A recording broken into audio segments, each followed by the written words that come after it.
approach, where we had devices with some form of program which is written on the chips of the device. We call that a firmware. It's impossible, it's very difficult to update such firmware because it requires that you take those devices back to the place where they were produced for them to be updated in case there's a change in the law. The formulas are embedded in the device. So we moved from the hardware approach now to the software approach in developing electronic invoicing solutions that are recognized by the tax administration.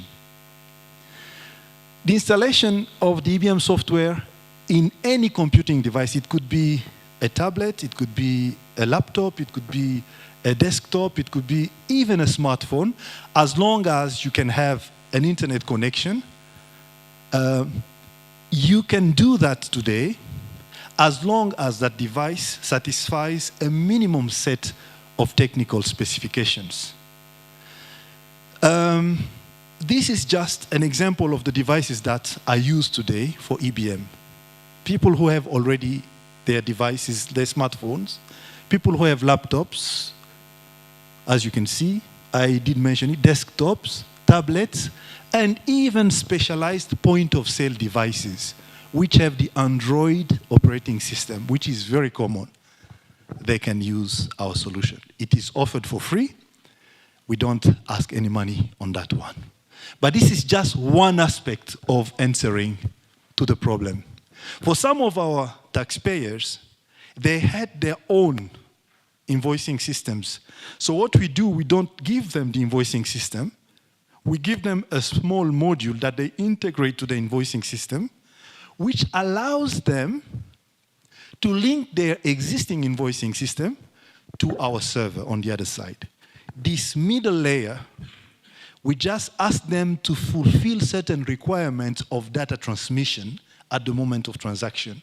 We establish what we call an application programming interface between this middle layer, the module that we give them, we call it a virtual sales data controller, and their invoicing system. And that way, from the comfort of the invoicing system that they are used to, they can still comply with the tax administration. This is one way we've done it, for example, with the telecom industry in Rwanda.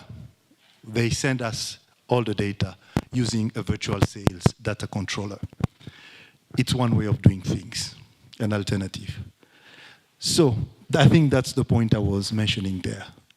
In the back office in RRA, we have access to information in this format where we have records that gives us, this is just a subset of the information that we have. And if you notice, there's a small blue plus sign. If you click it, let's move on to the next.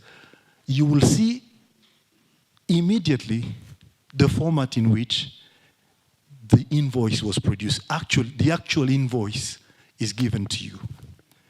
So when we moved from the former firmware-based EBM, we used to call it EBM1, to the current software-based EBM, we call it EBM2, version 2.x, we also changed the way we save this data. It was saved in an unstructured format in the old version. Now it is saved in a structured format in the new version. The advantage is we can now do analytics based on the exact item, because each item within an invoice has a unique identifier code, at least as an item. We are using what we call the UNSPSC classification code. Let me not go into more details. I remember time requirement, and the average age is above 35. Let's move on. So, how is this possible? How is our EBM solution effective for us? It's based on 4 systems.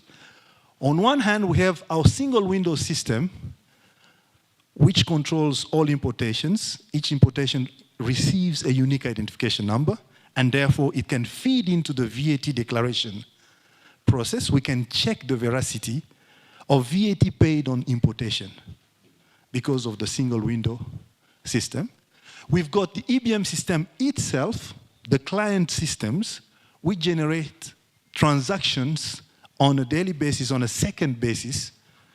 We actually have a dashboard where you can open and see how VAT is entering into the country, 1 second from another, with every transaction happening at different points in the country. This is the system. We have our e-tax processing system. This is the system which is used when, at the end of a given period, we have two regimes for VAT, the monthly, the quarterly. At the end of a month, for those who are under the monthly regime, they come to file their returns. They use e-tax. Whatever they declare here is checked against these two. Okay? If they declare some input VAT here, we can check the veracity of it through these two systems. They cannot just make up a DMC number or an import reference number. They cannot just make up an input VAT if it's not supported by an EBM invoice. We have the data. Fourthly, we have a data warehouse, which is a business intelligence system, which allows us to produce all sorts of analytics by pulling information from all these three. As a result, we can do validation on VAT on sales, validation on VAT on import. We get information from import and local purchases at the moment of filing the returns. We can check deductible expenses and purchases at the moment of CIT declaration at the end of the year or at the end of the year generally. One of the requirements today is that at least 2/3 of all expenses must be supported by an EBM invoice. And the reason why we did that progressive requirement will come to a point where it will become 100%, but we were aware that penetration of the EBM solution in certain rural areas for certain commodities, for example, in sand pits in rural areas, people don't have EBM. So therefore, when you purchase sand from them, especially for construction companies, you cannot have an EBM. And it becomes difficult for you, therefore, to claim a deductible expense. So we took that into account. So we are looking at different sectors, but in a nutshell, the requirement is that at least 66%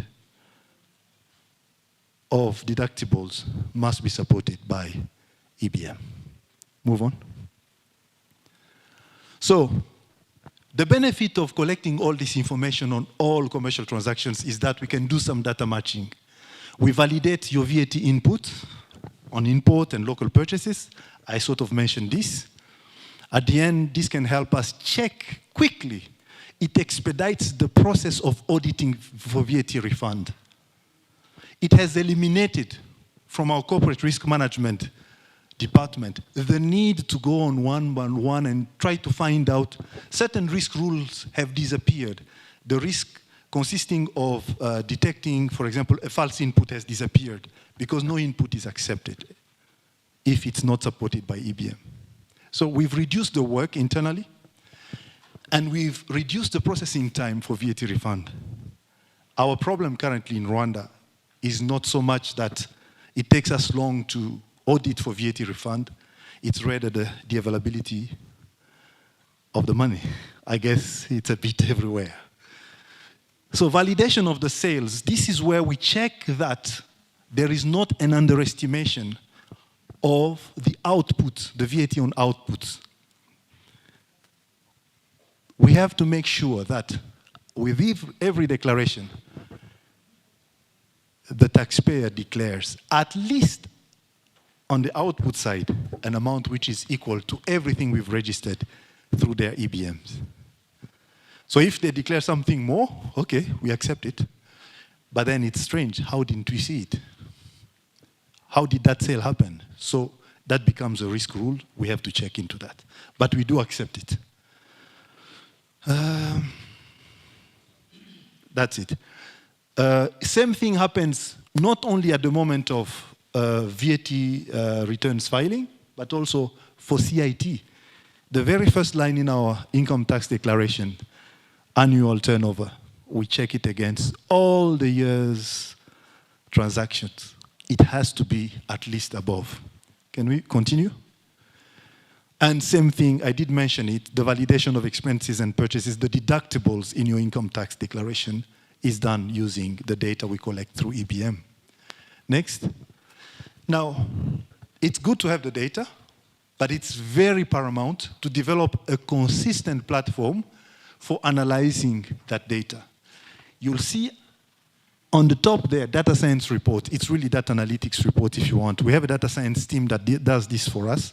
So they've developed a platform that goes and scrolls through those 4 systems I mentioned and is able to produce a series of reports, different aspects of analysis, which are available on a click.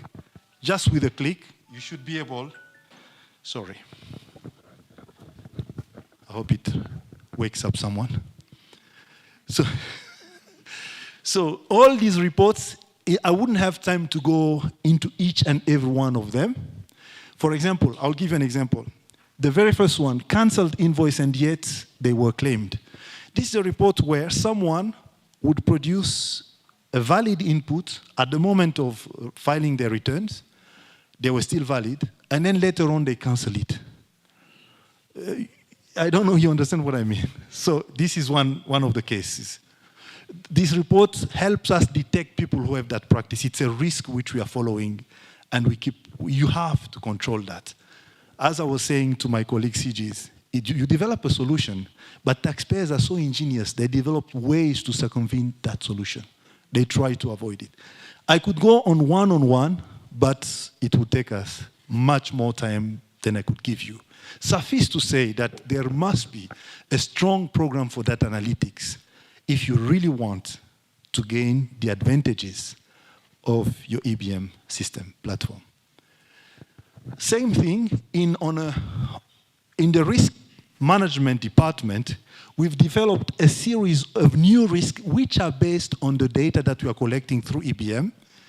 And for example, if we realize that a certain person has been refunding or changing their invoices in the last 30 days, and we look at the percentage of change, that person will score higher. If the percentage is high, they will score higher on the risk score, sorry. So of course, you know the risk-based framework is actually the more you score high on certain risk rules, then you become selected for the next. You have a higher probability of being selected in the audit plan in the next period. So these are there's a risk management framework, there's a data analytics framework, and there's a risk management framework that must accompany the installation or the starting of your EBM platform or system, control system.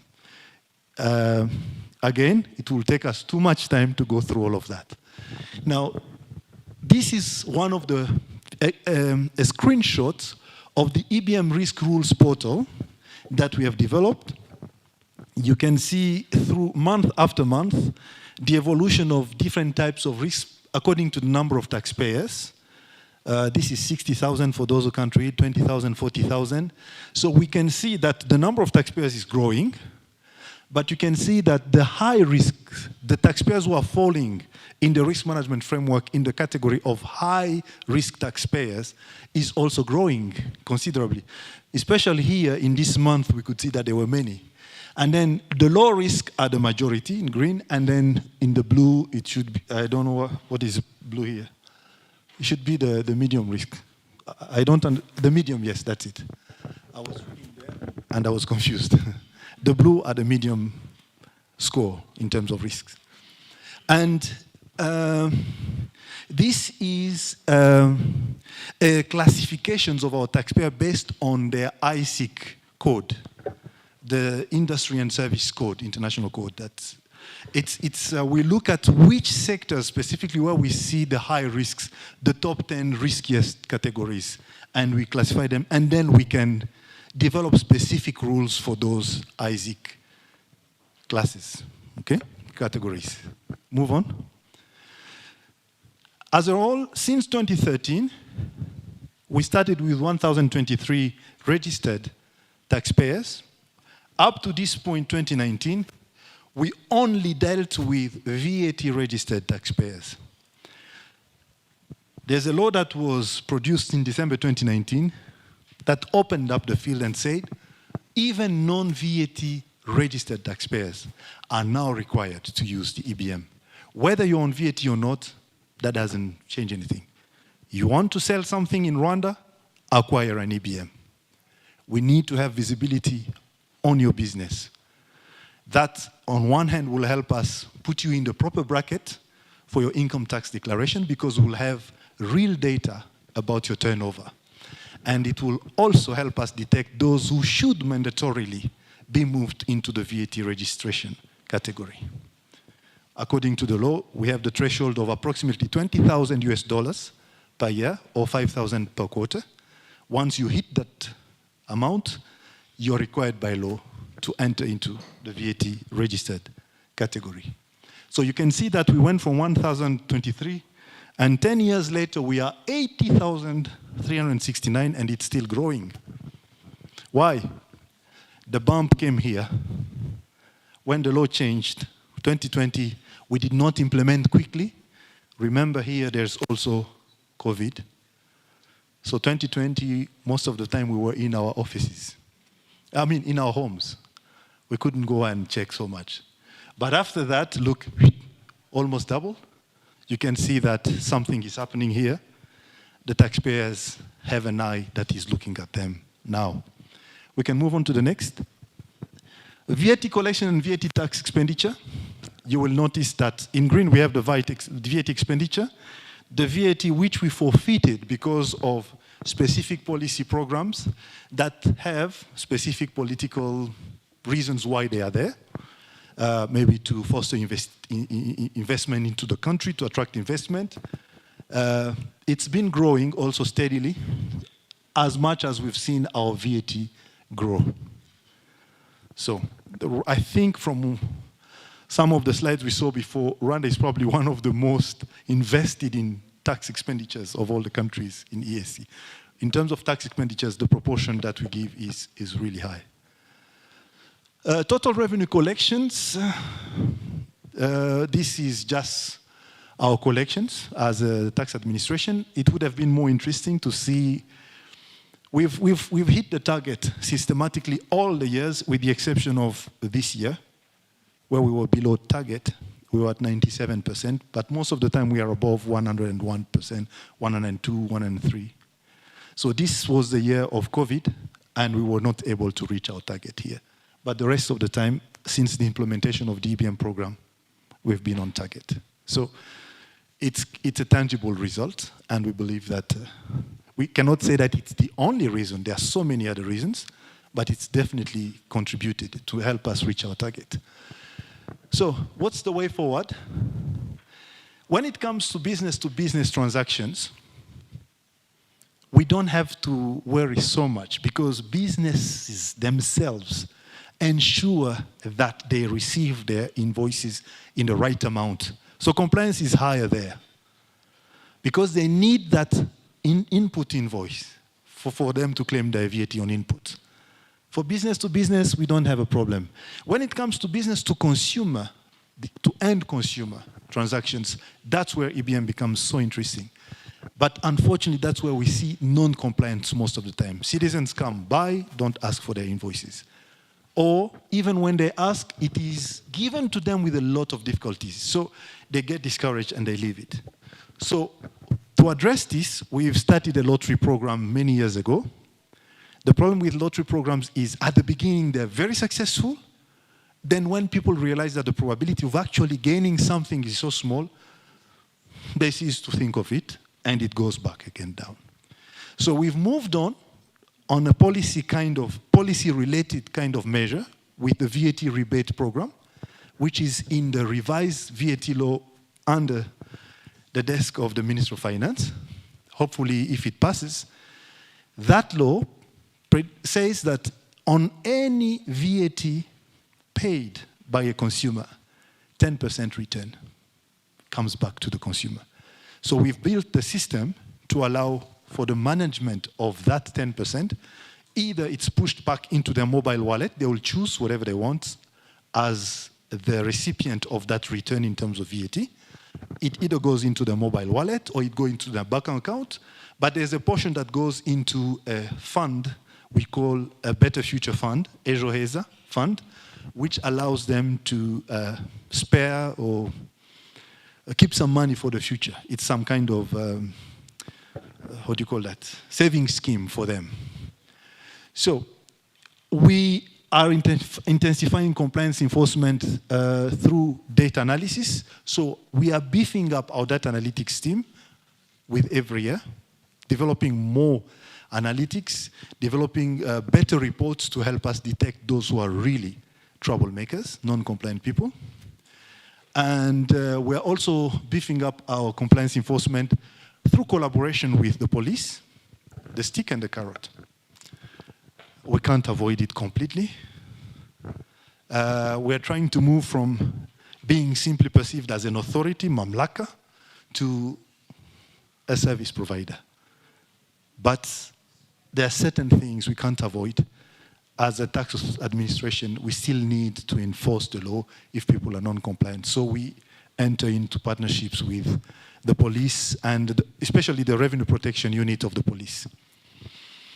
So we are intending to continue introducing new controls, new validation controls in relation to other taxes, gaming, excise, e-commerce. And we are still at the phase where we are designing the control systems for these kind of tax heads. I guess, yes. I guess that's the end of my presentation. If you do have any question, I'll be happy to field them. And I invite all the Rwanda delegation to join with me, in answering the questions wherever I feel like. No, you can stay seated. You'll take, don't hesitate to raise your hand to answer the questions. Okay. CG, back to you. Thank you. Let's do it the Uganda way. Asante sana. Thank you very much, Comrade CG, for the excellent presentation on EBM. What a wonderful exposure. We are now going to welcome some questions and comments on this wonderful technology that seems to be a game changer once it's well implemented and well monitored. If you have a question or a comment, please put up your hand and you'll be given the opportunity. Once again, I expect more questions from this side than anywhere else, because I'm aware what we are going through to try and implement this. Yes, Commissioner Legal, followed by Commissioner IT, Uganda Revenue Authority, and then Assistant Commissioner, Assistant Commissioner IT, James, and then we cross to KRA, CDT, and then we come back in front, and then to the CG. So let's first take the three questions from URA, then we move to KRA, and then we come back to the front. Thank you. Thank you very much, CG. My name is Patience, once again, the Commissioner for Legal Services at URA. CG, thank you so much for that excellent presentation. I think we are learning so much from your experience, and I think as a region, you're definitely the pioneers here. I wanted you to explain more, just a little bit more on the enforcement mechanism. We did implement our IFRIS, but one of the things that we are struggling with is actually the enforcement proceedings. We have tried to lock up premises, we have tried to do a few things here, even to the extent of going to court, but that is not giving us the results that we intend. So I wanted to just hear from you some of the things that you've done, and you've also talked about the partnerships with the police. How does that work? Do you actually get involved as the tax administration? Do you have a particular unit that is attached to you? How does that go? And in terms of the penalties, for instance, what kind of regime do you have in Rwanda? But thank you so much. I think that was a very eye-opening presentation. Thank you.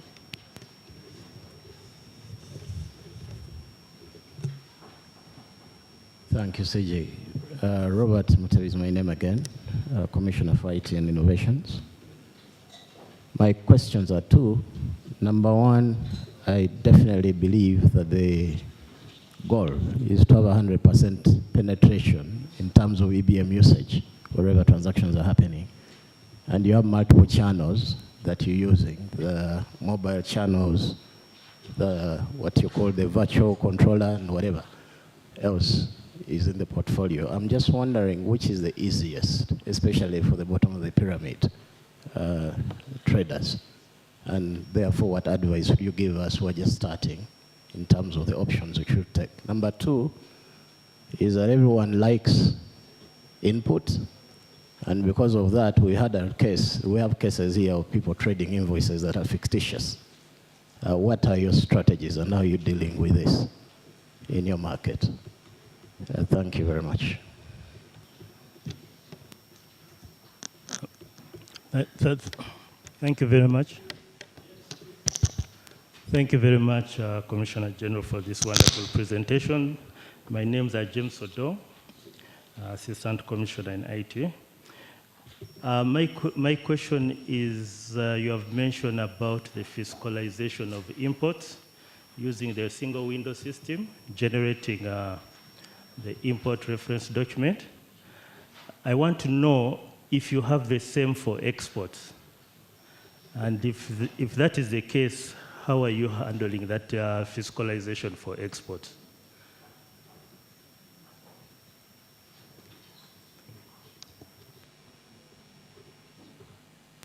And the second one is on bringing on board income taxpayers for income tax. How long did you take to first ensure that you have become firm on the VAT registered taxpayers before you introduce the income taxpayers into this solution? Thank you. Rispa, please go ahead. Thank you, CG. Thank you, DCG, for a wonderful presentation. As you know, I can't have enough of EBM. And first to say that we're very pleased because it's a very practical solution. And for KRA, having been a very big beneficiary of the same, between visits to Kigali, between November and December, and we're happy to say that we are working on a rollout as we speak. So thanks again to Team RRA. So just a quick one on the penalties imposed and the practicality thereof. Whereas they're meant to be a deterrent, how practical are they, noting the quantum? And then secondly, given that it was a system that was internally developed, my take from the conversations was that the bigger aspect of the budget was around marketing and creativity in your marketing strategy. How sustainable has that been? What are the things you'd advise the rest of us in East Africa, what to look out for, what probably to prioritize so as to make the rollout a success? Thank you.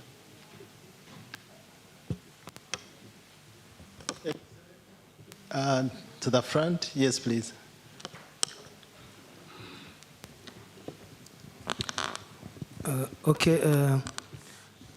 In our day-to-day operations, tax administration is receiving a turnover, VAT turnover on a monthly basis. At the same time, tax administration is receiving VAT turnover on annual basis. Is it possible from the system to to make a kind of comparative analysis to make sure there is no overestimated input VAT or any underestimated input VAT? This is my first question. My second question is related to taxpayers who are already registered for VAT.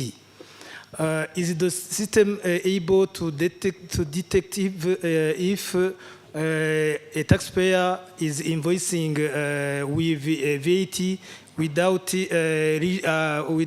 being reached the threshold of VAT registered? Could you repeat that one? I mean, as you know, you have a threshold for VAT registered. Maybe a taxpayer can invoice, can issue invoice with VAT without qualify to issue invoice with VAT. Is the system able to detect such kind of behavior of such kind of the taxpayer and issue maybe some offenses? Why not? That's my second question. I submit to the chair.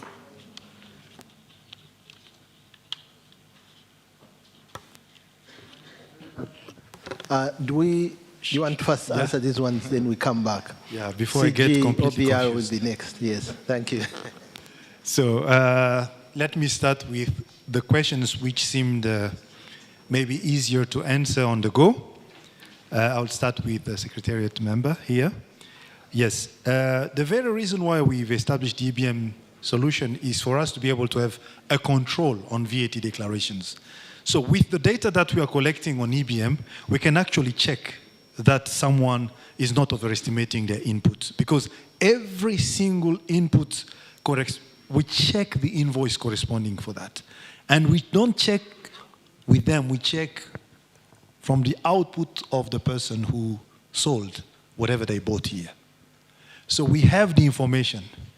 If you declare an input and it does not have a corresponding EBM, the system in real time tells you that that invoice is invalid.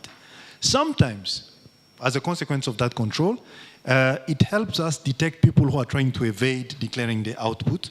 So this taxpayer here suffers from the non-compliance of another taxpayer. But we have no choice. How can we agree to give you input for VAT we did not collect? So most of the time, yes, in real time it stops that. The other thing, you cannot underestimate output, because at the moment of filing your returns, we check all your output against everything we receive from your EBM. If at least what you declare is above what we see from your EBM invoices, if it is equal or above, we will let you go. We'll accept that. That kind of error, we accept it. But if you go below, we cannot accept it. So it tells you the message in real time at the moment of declaration. So, and actually you have access to all the data on your EBM.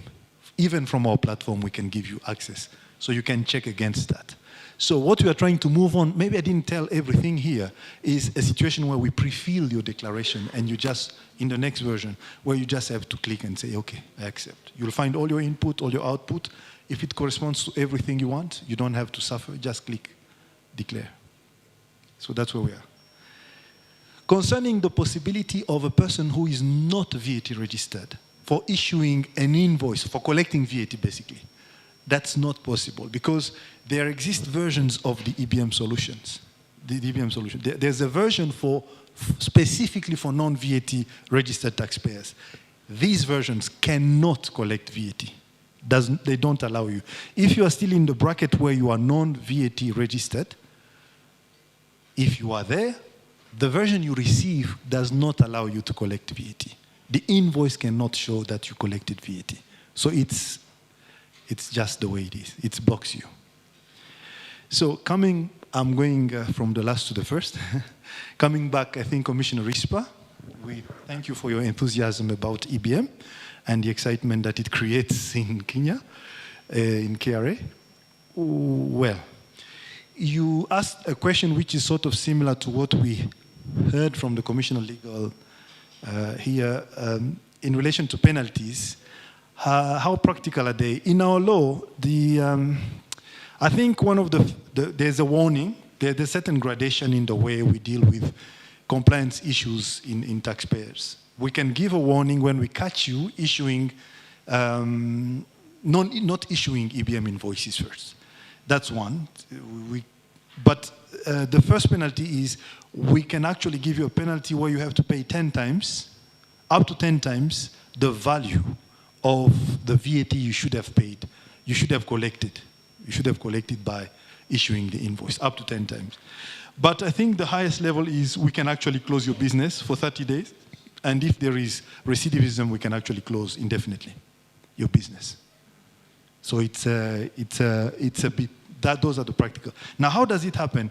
We do this in conjunction, as I said, with the police, with a branch of the police that helps us in revenue protection. So there's no system which is perfect. There's been instances where the situation has escalated beyond what it should have. But more or less, those incidents are quite few. More or less what we do is people are deterred by simply seeing that there's a police that can check on them. The deterrent effect of knowing that the police is there is so strong that it reduces on those incidences. So you asked also a question in relation to how can we market? How do you make sure that you implement the EBM system successfully? What do you prioritize to ensure that your EBM program is rolled out successfully? The case of Kenya is a special case because Kenya wants to do in a couple of months or in 6 months what we did in many years. It's a difficult situation because you need to know your constituency, your people, your taxpayers. You need to know what makes them tick or not. Yes, they are similar, but they are not similar. The level of activism of civil society in Kenya may not be the same as the level of activism of civil society in Rwanda. Civil society can come up with a huge turmoil and then the whole thing becomes a fiasco. So you need to really study well your market, your citizens. What I want to say is you need a very well-prepared awareness program that explains the benefits for the country for implementing the program first. People must understand. Secondly, I believe in agile methodology, in going step by step. A full-scale implementation, a monolithic implementation of EBM, I think could be a recipe for a huge pushback. If you can go segment your taxpayers and if you can go gradually, maybe not as slow as we went, but try to, from the highest level to the lowest level where you think you can get, because generally the large taxpayers are compliant. I think they stand to lose so much that they tend to be compliant. So you'll do the implementation up there very quickly. Then you move on to your medium. Then you move on to your small, then of course the micro. If you want to do everything at the same time, this can be a huge burden in terms of resources for the tax administration. As you are learning with the easy cases, I think I would go top down from the largest taxpayers to the smallest. And I would go, I would make sure that we're developing the necessary tools and weapons to address any recrimination from any pushback from the population. You really need to read your population, and it's not always easy. So prepare very well your advocacy program and your awareness program, and it has to be solidly built. That's all I can say. Of course, we as Rwanda, we are absolutely ready to stand by your side, to provide more detailed advice when you have specific problems that I can't think of right now that maybe we met before. We can give you an idea of how we dealt with that. So I hope that helps. So, now to Assistant Commissioner in IT, James. Yeah? Where is he? Yeah, there. So you were talking about the situation, yes, our EBM collect information about, at the moment of declaration, we look at the reference number of all imports, and then we, at least when they claim the VAT on those imports is being claimed. Yes, we're not interested in export because exports are zero rated, for one. And second, they don't intervene in our, they are zero rated, so they add nothing in terms of outputs for us, really. So while that's the case, we can also pull that information if we needed it. But at the moment, yes, we can. We don't do any validation on those because they do not affect the calculation of the VAT in our country. And I stand to be corrected, but yeah? They don't pay VAT, so it wouldn't be useful for us to...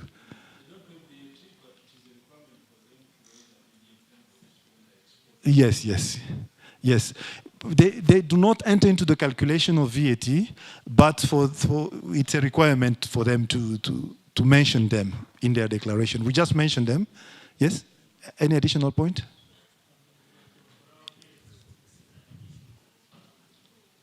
Claiming the funds, we are having a problem around. Oh, yes, yes.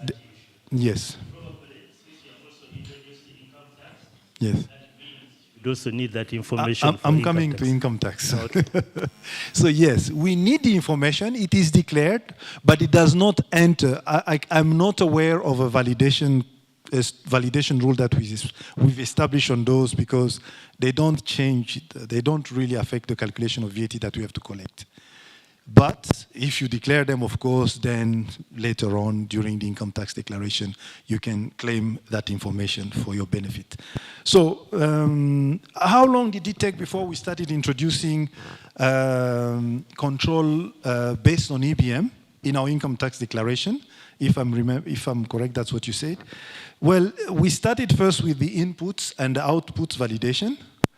And even we put some validation in relation to VAT reverse on imported services, reverse VAT, sorry. So we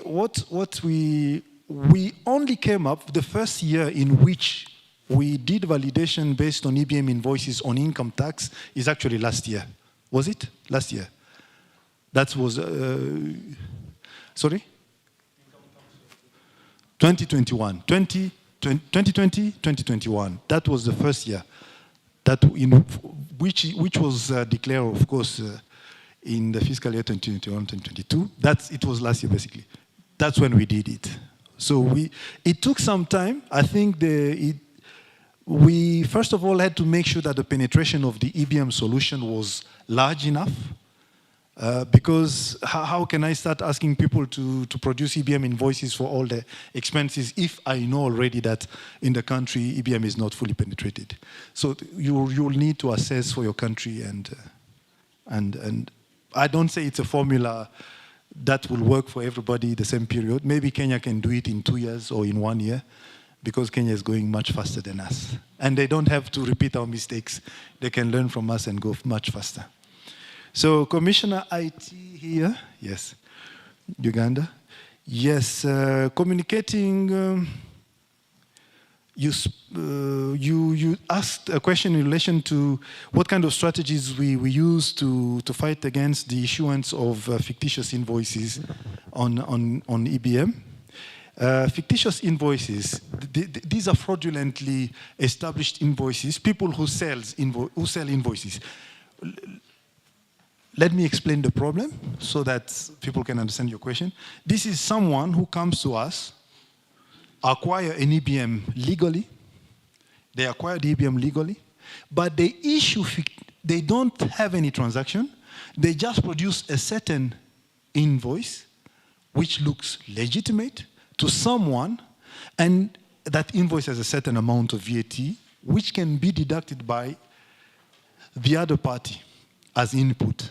And this one makes a declaration and then they disappear, they don't pay for it. We have a strong analytical team that you may do that maybe the first month, but you'll be caught immediately after. because it takes us at least 1 month to catch you and to know. For example, one of the things that we do to mitigate is before we pay for VAT refund to a person, we have to make sure that the corresponding output has been paid to the tax administration. So this has been a subject of pain for some taxpayers who say, but this is an honest invoice, I really did it. And then we say, but your counterpart, the person from whom you bought, has not, maybe they've declared, but they haven't paid. It's until they have paid that we can pay you the refund on it. So that's how we mitigate, one way of mitigating. The other way is through analytics. For those who are truly non-compliant and they want to flood the market with those fictitious invoices, analytics allow us to detect them very quickly because, number one, we do not see their local purchases. Generally, they will say that they sold commodity A, but then we have to check where did they get it from. Did they import it? Did they buy it from someone else? If we don't see that supply chain trace, we know that these are fraudulent. So we detect them with a little lag 1 month later, but then we blacklist them. The next time they declare, they are blocked. Any invoice issued by that same EBM device is blocked in our systems, and we inform the taxpayer. So we put also, of course, there's a line for them to call and let us know if they meet such situations. So another way is through awareness. We actually have meetings with different sectors. We call them to come and talk with us, especially people who are in handcrafts, things like that. Those are the people where we see these kind of issues a lot. So we use multiple channels for communicating with taxpayers. The different solutions, for now, with EBM2, mostly it's internet. We used to use also GPRS protocol under the EBM1, but it was so unreliable and there was so much data loss happening through the normal mobile telephone connection. So we stopped using that. Now we're using mostly internet connection for the transmission of all the data from EBM devices. Now coming back to patients. Your questions was in relation to somewhat the same question as what RISPA asked. Penalties regime, did I cover it before?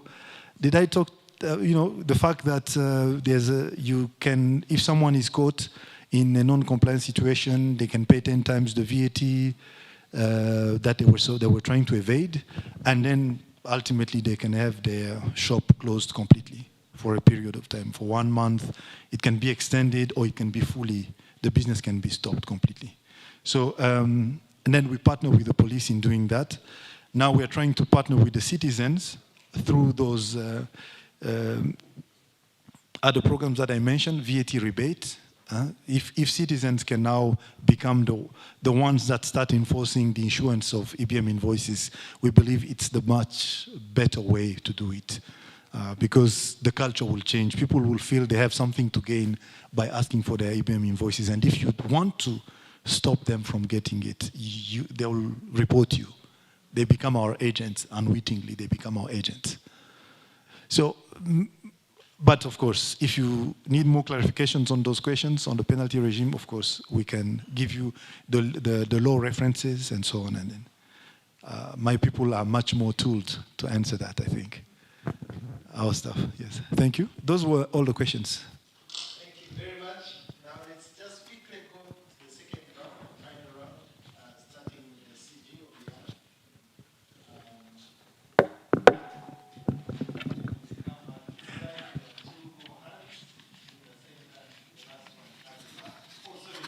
After CG over here, we'll go to CG Tanzania.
It is good. I find it's good, but my question is, if all taxpayers or our customers becomes compliant, are we going to, because it is in the law, will be in the law, are we going to provide these incentives to all taxpayers if they become compliant all? Because they have the right when it is in the law. And also, I thought maybe that maybe this could go looking on those high-risk economic activities, maybe first to start with, so that we encourage in those sectors. But it seems because it goes to the law, it's all taxpayer. Maybe I'm wrong. I may need more clarification, because it's a good initiative that could encourage compliance to the consumers. The second one is on VAT refund. I saw that you have also made some progress in the EBMS, including this model of VAT refunds. So I wanted just to know a bit if you have successfully to meet those days according to the law, if it's 90 days, to clear all the VAT refunds that are coming, or still you may need other informations from the taxpayers that also might take more time to process those refunds. Thank you.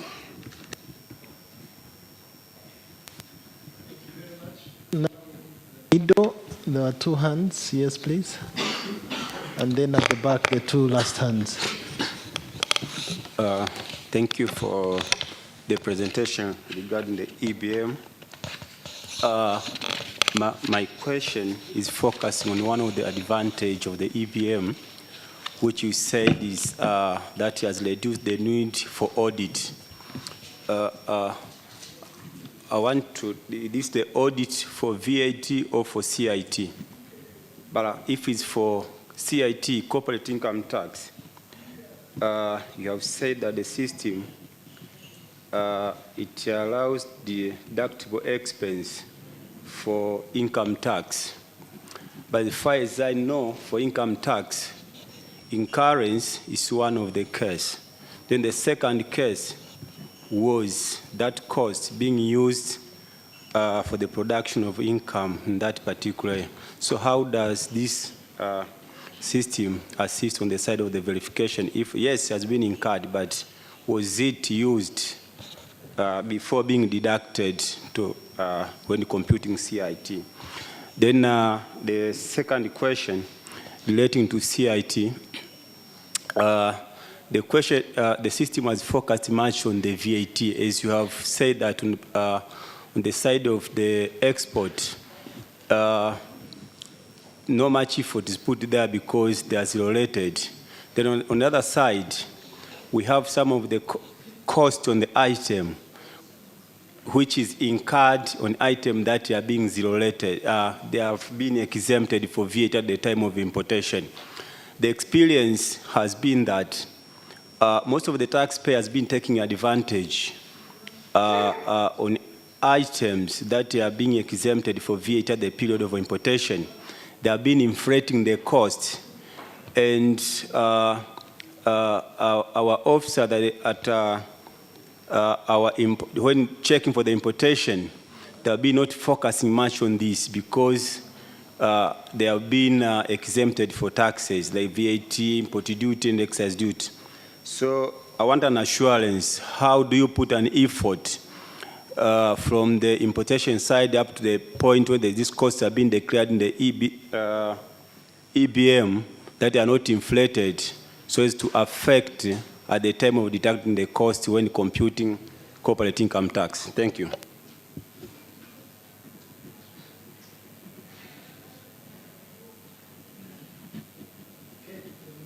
many, but right next to you, Matthias, there was someone there. Please go ahead. Thank you, Chair. Let me also join other members to congratulate Rwanda Revenue Authority for their good presentation on EBM systems. My questions, I wanted to get more clarification, particularly on the classifications of goods and services from the importation perspectives, which I understand that there is a system of classifications, particularly on the importation of goods, whereby we have the harmonized systems. And for the local sales, also we have the classification systems.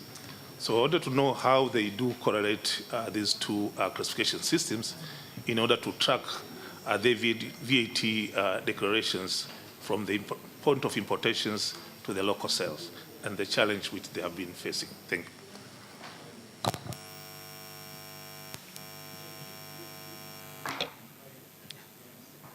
Thank you, Chair.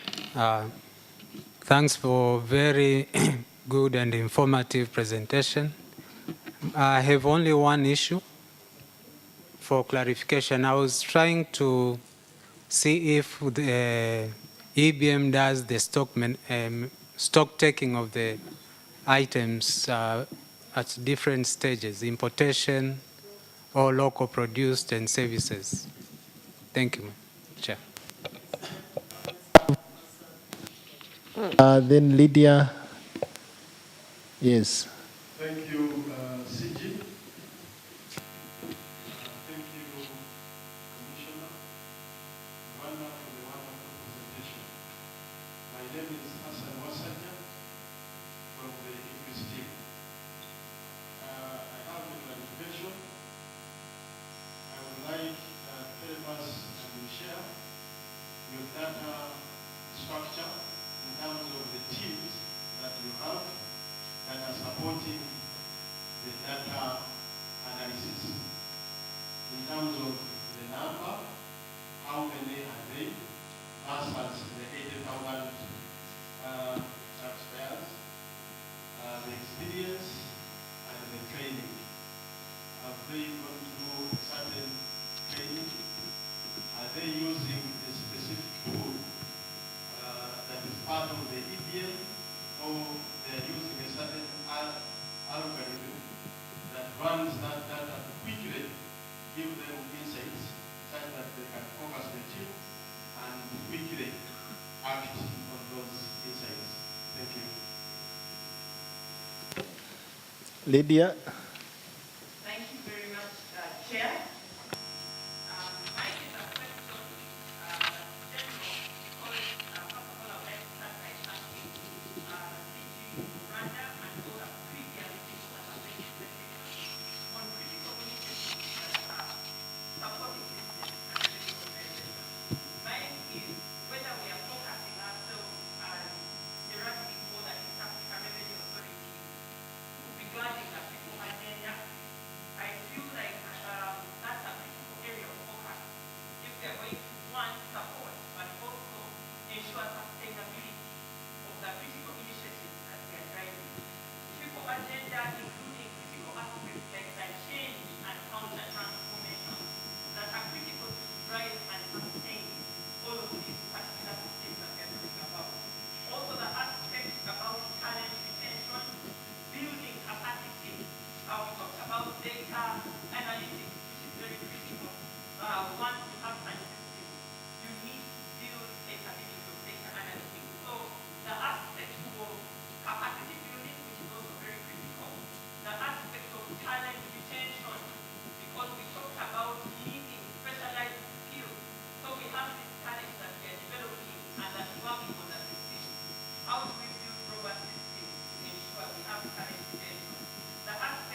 Okay, thank you, Lydia. I think I've not missed any hand. Okay, so thank you so much, Commissioner General RRA, for that exciting. You can see from the number of questions how interesting this topic is, and sorry we've taken so much time asking you. But just one last question from me, or it can even be just a comment. The VAT contribution among your tax heads, where does it lie? Seeing how successful the EBM story has been, is it your number one contributor to your domestic taxes? Is it your, just give us some light on how it's doing well. Does it ever go in a net offset position where you're probably paying out more than what you're collecting?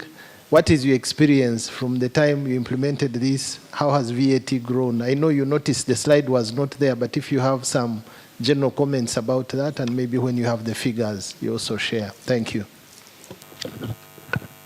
Thank you, CG. Let me start maybe by that question. Well, VAT is the biggest contributor to our tax collection. It's the number one tax head with approximately 33% on an average every year. Almost 1/3 of all our collections come from VAT. EBM has played a crucial role, I would say a foundational role, in ensuring that our, because it's such an efficient, such a good VAT monitoring system, there's not a situation where we,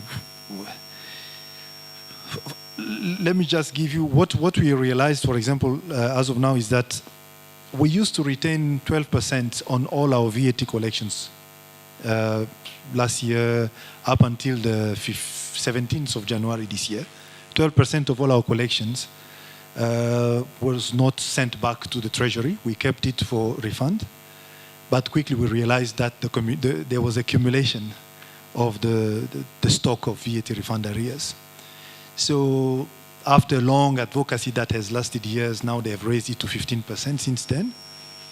It has, well, yes, it's going to help for the VAT refund, but the adverse effect is it's going to reduce on our collection of VAT, which is declared to the Treasury. So we do not have enough evidence as of now that the 15%, the new rate of VAT retention at the source for paying VAT refund, is going to be enough. We're not, unless the research department has some finding, but I don't think it's too early to tell. It hasn't been a month. I think tomorrow it will be the first month that we are working under this new retention rate. So we hope that the 15% will be enough. We had requested for 18%, but they gave us 15%. We will see how it reacts. Is it going to start reducing on the stock of arrears on VAT refund or not? We will see. Then we'll let you know. So I will move again the way I did it first, from the last to first. I was talking to Lydia.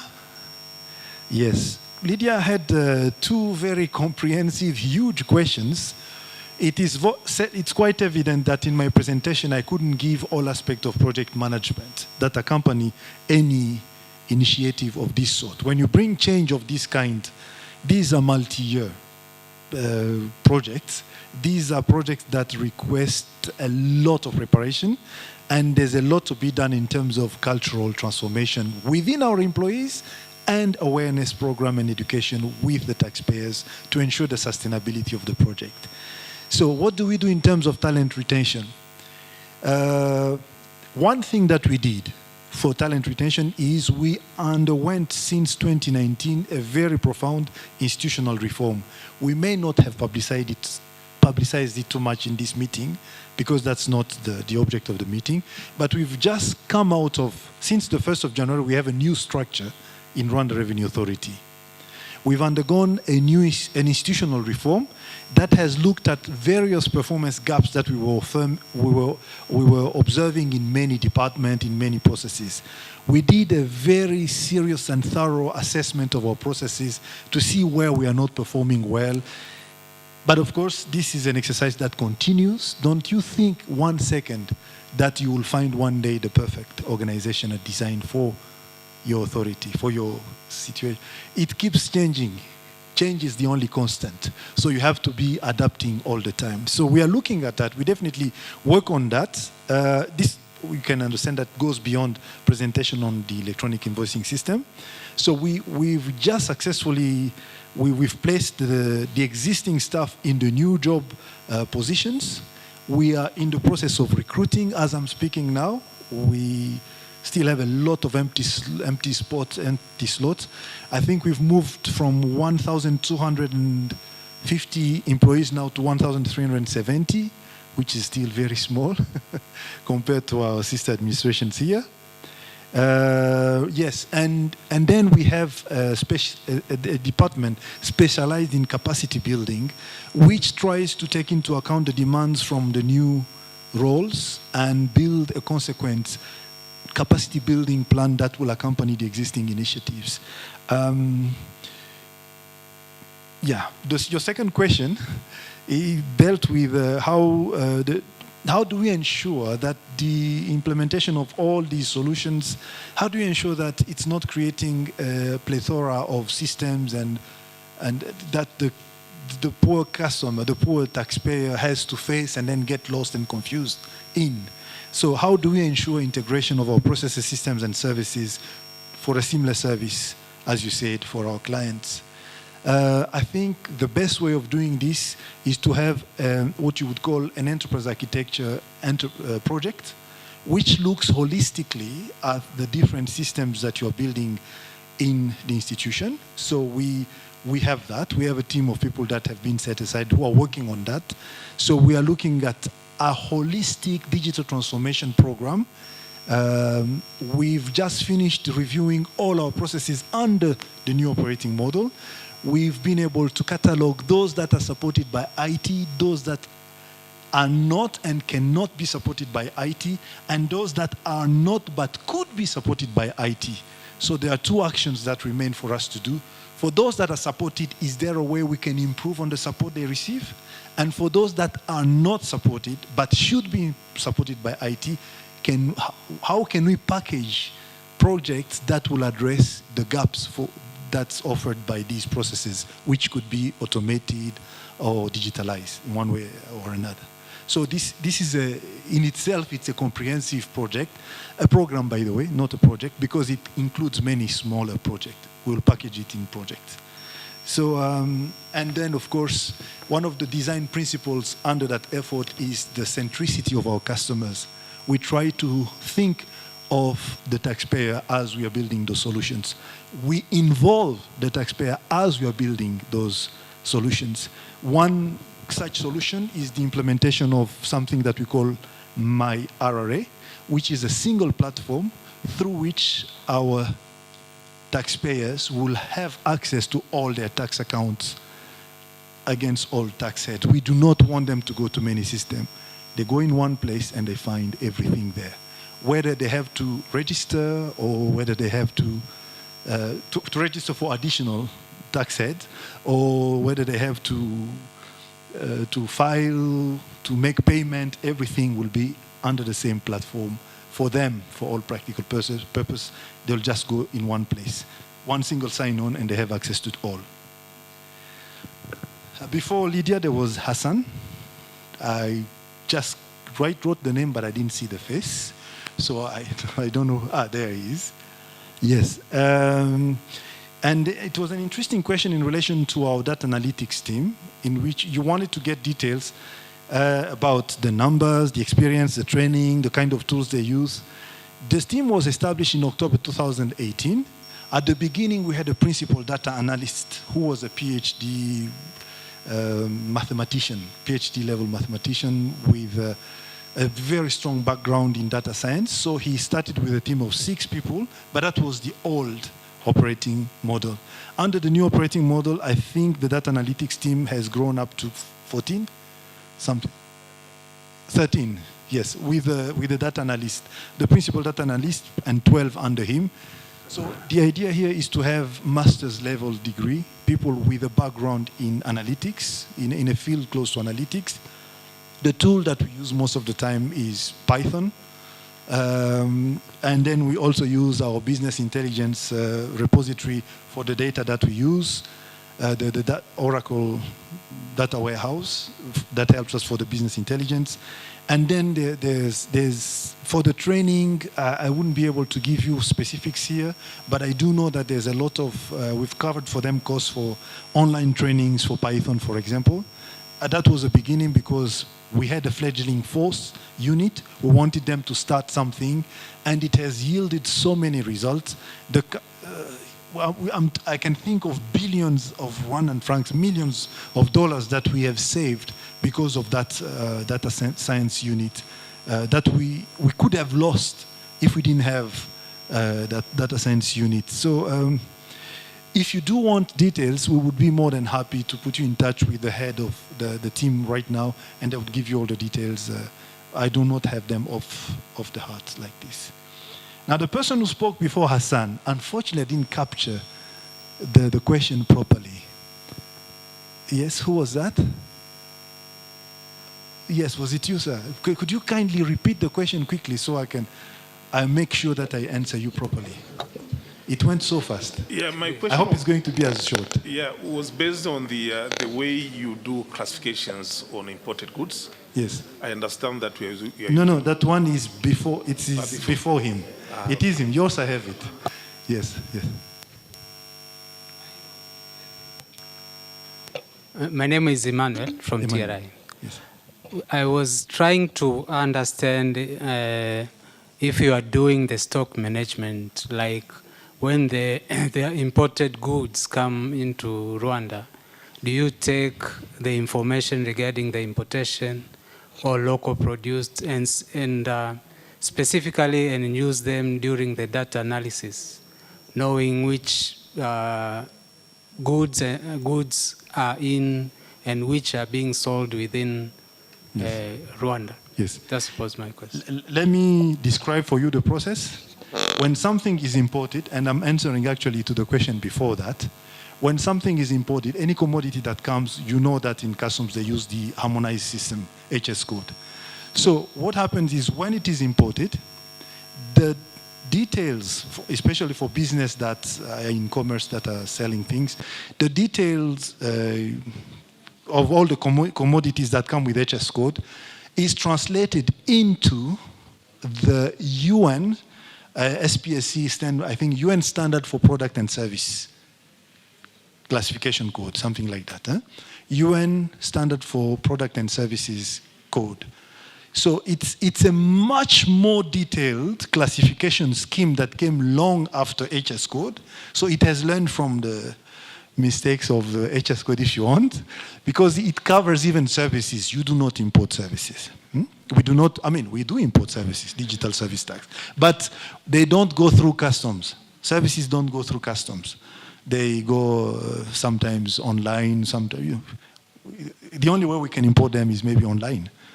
If it's in real life, we don't call that importation of service.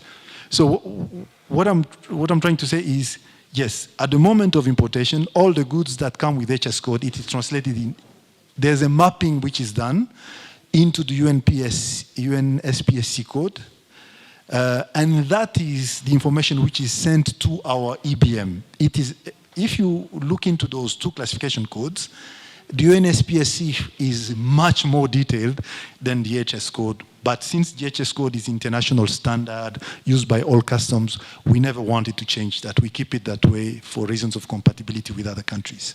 Otherwise, it would cause a lot of havoc. But UN SPSC is actually much, much more detailed than the HS code. When it happens, therefore, there's an integration between our electronic single window system and the EBM of the importer. When any importer who imports goods in Rwanda must have an EBM. So when they come to declare for their importation, when they give their taxpayer identification number, we link it directly to their EBM. So by the time they finished importing, they go to their shop, they'll find a menu in their EBM that tells them, you've just added to your warehouse these items, and then you confirm the classification, and then you confirm that your stock has grown by that. If you say no to to that, you'll have to explain to us where that stock has gone. Have I answered to both questions? So it is a system which is rather simple, but extremely effective in following up on the stock management side. Yes, sir. I didn't answer the question. What about Local products? Local products. What do you mean? Which are produced locally? They are classified. You know, from the moment you things that are manufactured locally, from the moment you acquire your EBM, you'll populate already your inventory with the kind of items, the types of items that you manufacture. So when your stock is growing, you simply mention in your stock how many new products are entering. So what we do, we can control the translation between raw materials that you may have imported from outside using electronic single window. If you do import raw materials, because for producing locally, sometimes you have to import some more raw materials, or if you bought them from another local manufacturer or local operator, we will see it in your EBM. So we will see the translation from certain kind of items to, that transformation is managed in the EBM also, from raw materials to the final product that you want to sell. And then there is someone who was in a gray suit. I noted gray suit. Is it you, sir? Someone who had, anyway. They spoke about the reduction of the need for audit for VAT or for CIT. I think I'll leave it to Ronald. If you're not too much distracted, Ronald, you'll address the issue related to the potential, the danger of people who inflate their exports. You remember the question? But before that, what was the impact on audit? Because I did mention something related to that. What happens is, I'm not saying that audit will disappear. What EBM does, it gives us all the information that we need to do what we call desk audits. We can do desk audits, many more desk audits, more than we used to do. I think it's you, sir. I remember now. Yes, we instead of having to go for VAT, we do desk audit much easily because we've got everything, almost everything, on the spot. It has reduced the number of audits, VAT audit that were required. When it comes to CIT audit, of course, comprehensive audits, they still require you to go and visit the taxpayers. So there's been a reduction of work, but it did not eliminate all the work when it comes to auditing. So, Ronald, are you ready? Yes, go ahead. Thank you, DCG. Thank you, CG. On the question that was asked, I think I picked, there were like 3, but I'll be very fast. The one was, how have we managed on the VAT refund audit? And they're asking if has there been any impact? What is certain, and I think DCG, you alluded to that, is that we have been very fast in terms of audit than in payment. So, meaning we have a big volume of audits, of VAT refund audits that have been approved, but not yet paid. So that has been, and that is because of the other percentage that the government allows us, which they increase every time we have a lot of refunds to be paid. So the VAT refund process is very fast because we are using the system again, and they are quick. So our auditors don't have even to go to the field to do that. On the other issue that was on CIT expense validation, where our colleague was asking us that how has it contributed? I just want to clarify this, is that bringing the EBM uptake to the side of income tax, again, as DCG said, was to drive the uptake of EBM machines themselves.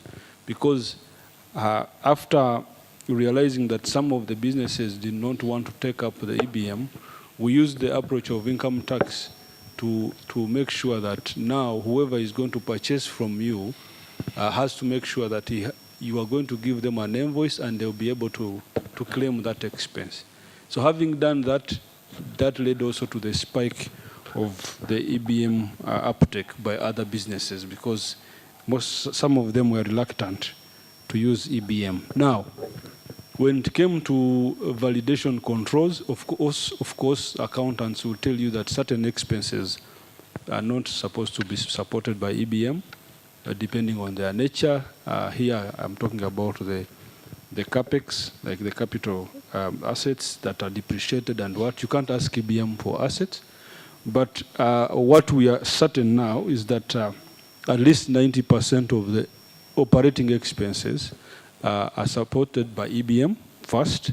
So we put up controls such as having an EBM invoice. If you don't have an EBM invoice, at least you should be having a withholding tax that was charged on that expense to confirm that maybe the person you charged that withholding tax is a foreigner, so you did not have an EBM. That also was used. So we use EBM, we use the withholding tax, we use the payroll. So if you look at the payroll, we don't need to request for an EBM to support your staff that you paid for pay as you earn. So what we do is that if you paid pay as you earn, that becomes a control on the side of the expense that is going to be allowed. So we take that as a deductible expense automatically. So certain items are not supported by EBM, but others are supported by EBM. So for those that are supported by EBM, of course, and again, it goes back to the question that was asked on PIT.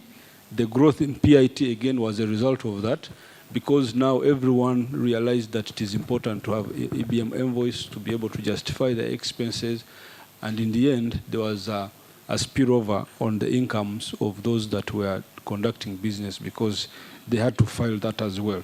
So just to cut the long story short, is that it's not about that we are doing audit upfront, but it's about having quality information coming in our system and giving us power on the risk analysis that we need to do, so that when we do audits, we are able to do targeted audits, not just to go fishing.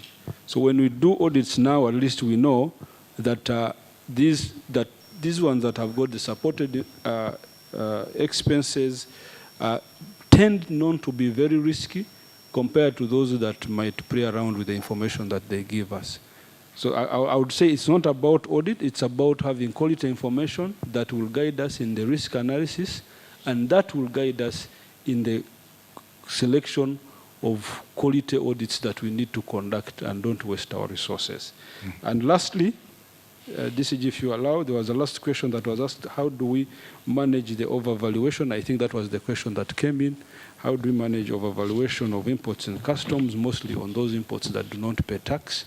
Again, here, it's about the information that we should get. If someone overvalues the information but gives us an EBM invoice, that's not the end, that's not our satisfaction, but at least that's the beginning of the analysis that we can do. So if you report the information in customs, proper invoice of EBM, at least we have the value, then there we have other tools to do the analysis, then choose if you have to do an audit for you. But at least what we have seen is that most of these overvaluations happen on CapEx commodities because they want to benefit maybe depreciation. But when it comes to tradable goods, it's just going to increase your stock, for which you have to issue an invoice. And if you don't issue an invoice, definitely you're going to have a problem. So I'll give just one example that is practical, where we encouraged all taxpayers, again, after rolling out the system, their stock went up because, of course, the stock was being, information was coming in the stock, but when they go to the domestic side, they did not issue invoices. And some of them felt they were very smart because they could just sell but don't issue invoice.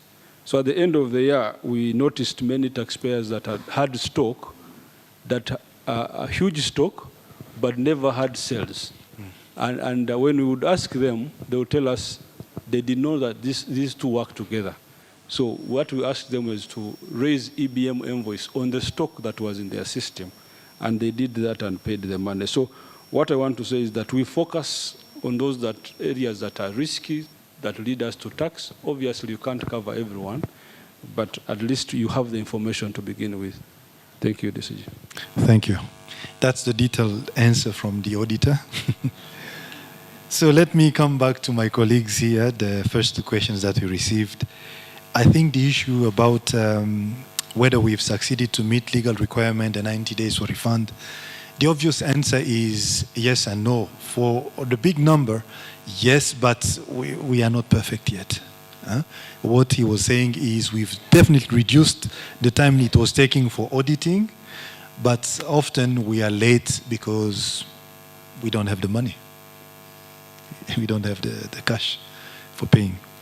So as for the question related to how the VAT rebate will impact business-to-business interactions or transactions, the VAT rebate program is really an incentive not for business-to-business, but for business-to-end consumer only. And how do we make the difference between the two? During a transaction, a business that is buying something, that business will provide its taxpayer identification number. But when someone is the end consumer, the buyer is provided in the form of their phone number. So our system will automatically detect this is not a taxpayer identification number, this is an end consumer. Because if you provide your phone number as buyer, you can't claim that as an input. So the incentive that comes with VAT rebate is only applicable to B2C, business to consumer transactions, not for all taxpayers. And the bill of law which is going to pass is very clear on that point, that this is a program that benefits only end consumers, not other businesses. Yes?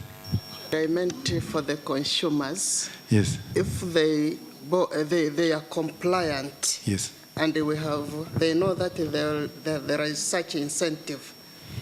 These buyers, we call consumers, yes, yes. B2C. So we have this privilege which is in the law. Yes. What criteria are we going to pay all B2C, yes. all compliant by demanding receipt, or yes. What are we the mechanism of identifying these consumers? Yes. Because at the end of I thought that maybe the VAT we have collected will all go to this if there is no cutoff. Yes, it is only the compliant ones, because how can we know who to pay to if you did not ask for your invoice? So you need to provide your phone number, and that phone number has already been registered in our system.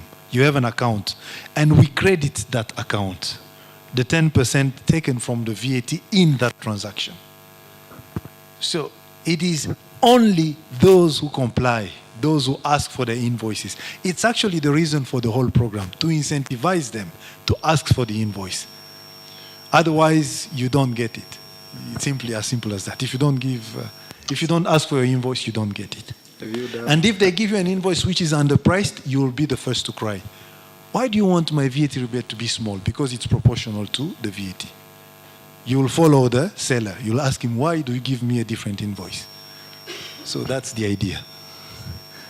Yes. So coming back maybe to the first question, CG Jean-Claude. The impact on the human resource management since the introduction of EBM, I can think at least of three things that came up. Three consequences that are clearly linked to the introduction of EBM. The first one is it's because of the existence of EBM that we have created a data analytics unit. So our organizational chart did not have that. But the richness of information we collected from the EBM has forced us to introduce a new capability for data analytics we did not have before. So we hired specialized people, statistician, economists, who can think and do the analytics for us there. The second thing, in our new structure, we now have a tax control division dedicated not only to EBM, but to all other solutions that allow us to control taxes. So EBM being one of the solutions. So there's a new structure which has been introduced in our organizational structure, which is headed by Assistant Commissioner Emi Mbera, who was supposed to present today. And finally, the immediate consequence that we had was, in order to enforce the usage of EBM, our staff were not sufficient. We needed a workforce that would go on the field.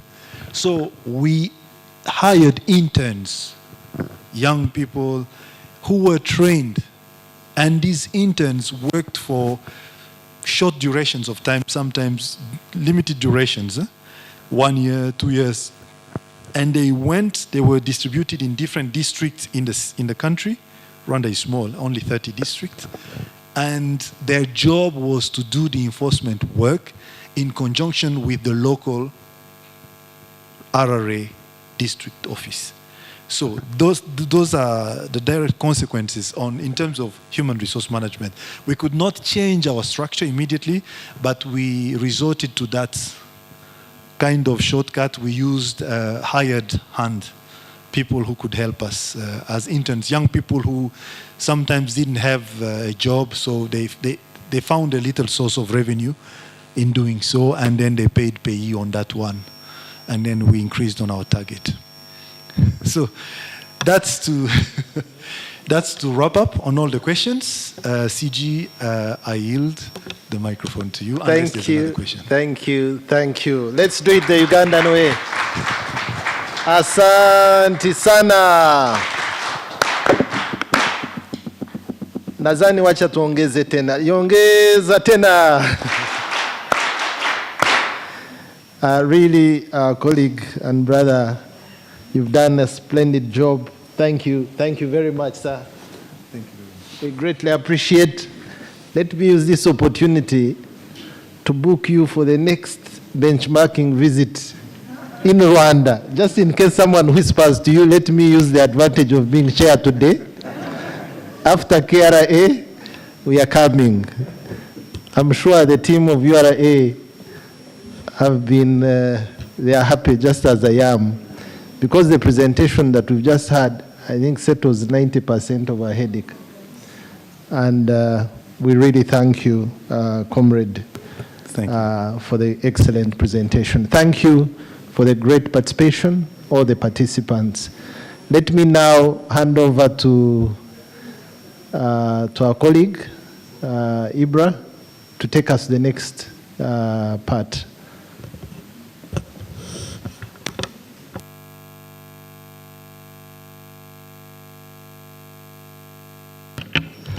Thank you, Chair. A very good evening, ladies and gentlemen. With your permission, Chair, we have been sitting for quite some time. I would like to ask for your permission that I call on the distinguished guests to just stand up for a moment. There are some goodies we prepared for you, and I'll show you how we get them. If we may stand, ladies and gentlemen.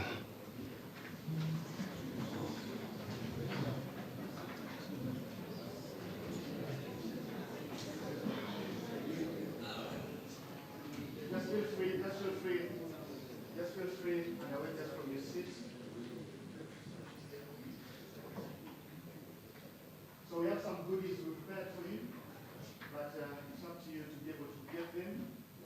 So I don't know if you look at above you, just raise your hand. The farthest you can touch, the farthest you can actually touch a bit. Does anybody see that? Nothing? Yeah, you pick it and you can put it. There's a basket in front of you there. Nice, nice.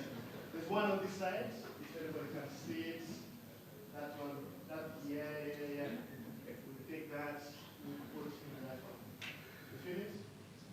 If you just try to stretch through. Just at the back there, you may feel something. You feel it? Yeah, you can pick it as well. You put it on there.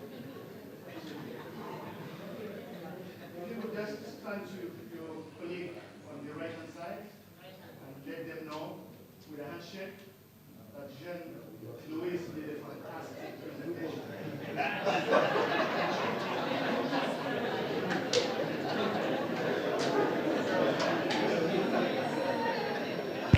Thank you very much. Ladies and gentlemen, let us take our seats. Thank you. With your permission again, Chair, our tea is served, and maybe in managing time, we could make it a working tea, where those who want a cup of tea could pick it and bring it back on the table as the next presentation progresses. Our next presentation is basically a two-in-one. It is looking at the harmonization of taxes, that is domestic taxes, and also updates on creation of sectoral committees on tax affairs. And this will be done by Madame Mwajuma Naku. Please come and indulge us. Now, there's something you should learn, probably. I was whispering to my friend James Abola that there's a reason sometimes why people are commissioner generals. So for the presentation we saw before, there's a reason why James Abola is not a commissioner general and Jane Lewis is a commissioner general, because that presentation was world class. So let us see what Madame Mwajuma Naku can do for us.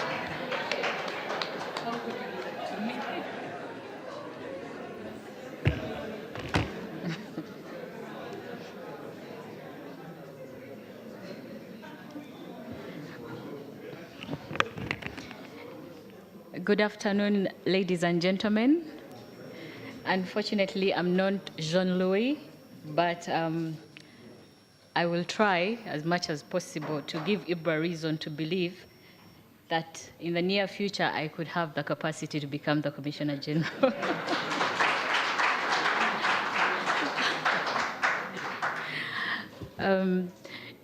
The legal subcommittee had three assignments. The first assignment was to come up with the tax compendium, which was presented to you, the Commissioners General.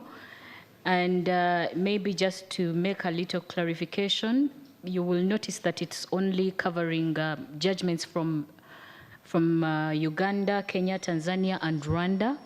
We did not include judgments from ZRA and OBR, and that is because for OBR they needed to have their judgments translated into English, and they promised to provide the translated judgments to enable us do volume 2 of the East African Community Tax Law reports and include them in that publication.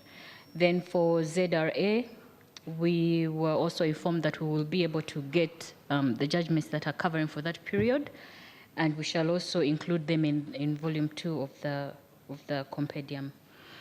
My presentation today is going to be about the feedback on the domestic tax harmonization process. And as the legal subcommittee, we were tasked to make a presentation to the Commissioners General and give them feedback on how far we've come with that assignment. Basically, the requirement to harmonize domestic tax policies and law is provided for in the EAC Treaty. It's also provided for in the EAC Common Market Protocol and also in the EAC Monetary Union Protocol. But I will skip just the synopsis and go straight to the objectives for harmonization in light of the time. Basically, objectives for harmonization of taxes, we managed to summarize that into 5 of these, which is to eliminate distortions, which could undermine the implementation of the EAC Common Market Protocol and the Monetary Union, to facilitate cross-border trade and investment, and to promote sustainable growth and fair distribution of available resources within the region.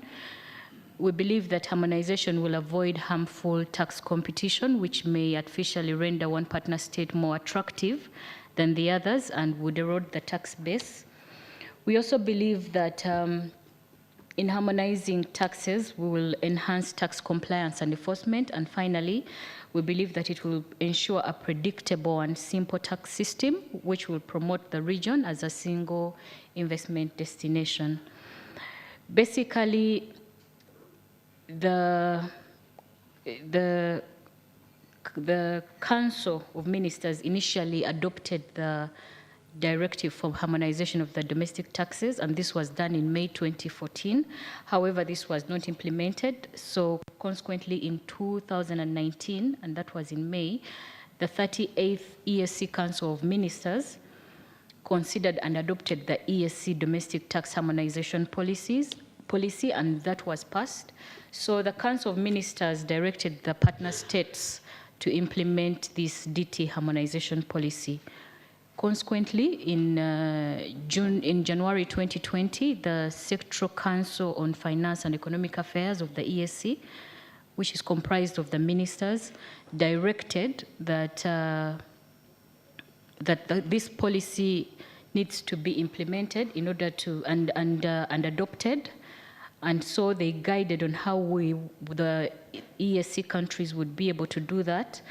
In so doing, the EAC Ministries of Finance were directed to take lead in the implementation of the tax policy matters, while the EAC revenue authorities, which is this forum, were directed to take the lead in implementation of tax procedures and tax administration matters. And the progress so far, that is just a summary of what I have talked about, but basically the progress of the EAC tax harmonization, following the direction of the Sectoral Council, the Committee on Fiscal Affairs gave us guidelines, gave the Commissioners General guidelines on how to go about this harmonization of the harmonization process. And the Sectoral Council directed that the EAC revenue authorities should be able to report on the implementation status of the tax harmonization progress before before the November meeting of November 2020. I think we need to move and move again. The Council adopted, like I said earlier, the Council adopted the harmonized the tax procedures, and the committee, the Council of Ministers directed the East Africa Revenue Authorities Commissioners General to give a report on the progress of the domestic tax harmonization, and that report was supposed to have been given before November 2020. However, due to the COVID interferences, no action was taken, and the Council of Ministers was engaged, and they allowed to give us time to push the process of harmonization. The first workshop of harmonization of tax procedures took place in Dar es Salaam, and that was from 3rd to 7th of October. And it was attended by the legal and domestic tax experts from all the revenue authorities except DRC. But basically, the workshop was aimed to take stock of the tax procedures, the legal frameworks in all the partner states, and to discuss the desired legal instrument for the harmonization of tax procedures. Basically, we were supposed to agree on what kind of legal instrument would we form following the discussions, so that that legal instrument would be binding on all partner states.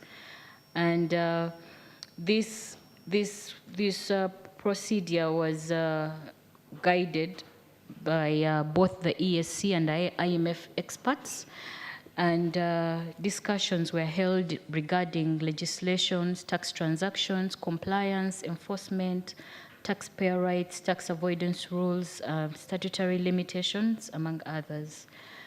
Following the meeting, partner states completed and submitted a benchmark survey, and chairperson, the copy of the benchmark survey is attached as as a schedule on the report.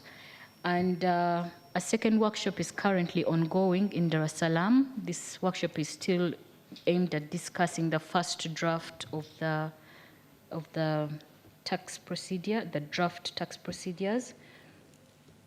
And according to the work plan, the project will be completed within a period of 2 years. And at the end of the project, a council directive will be issued as a legal instrument which will be implemented by all the EAC partner states. The project, Mr. Chairman, is funded by the EAC Secretariat and the IMF's Fiscal Affairs and Legal Department. The second arm of the harmonization process is on the harmonization of the excise taxes.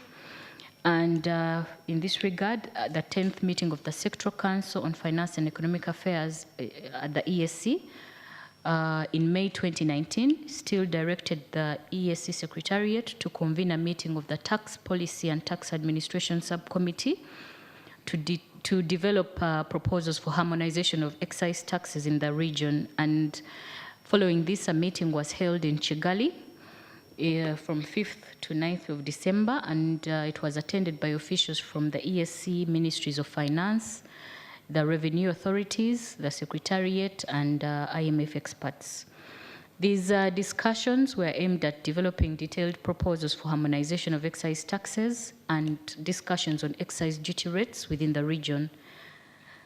The committee came up with a draft excise duty harmonization council directive, which was discussed, and basically it covers definitions, the excise base, movement of excisable goods between partner states, implementation and monitoring of such.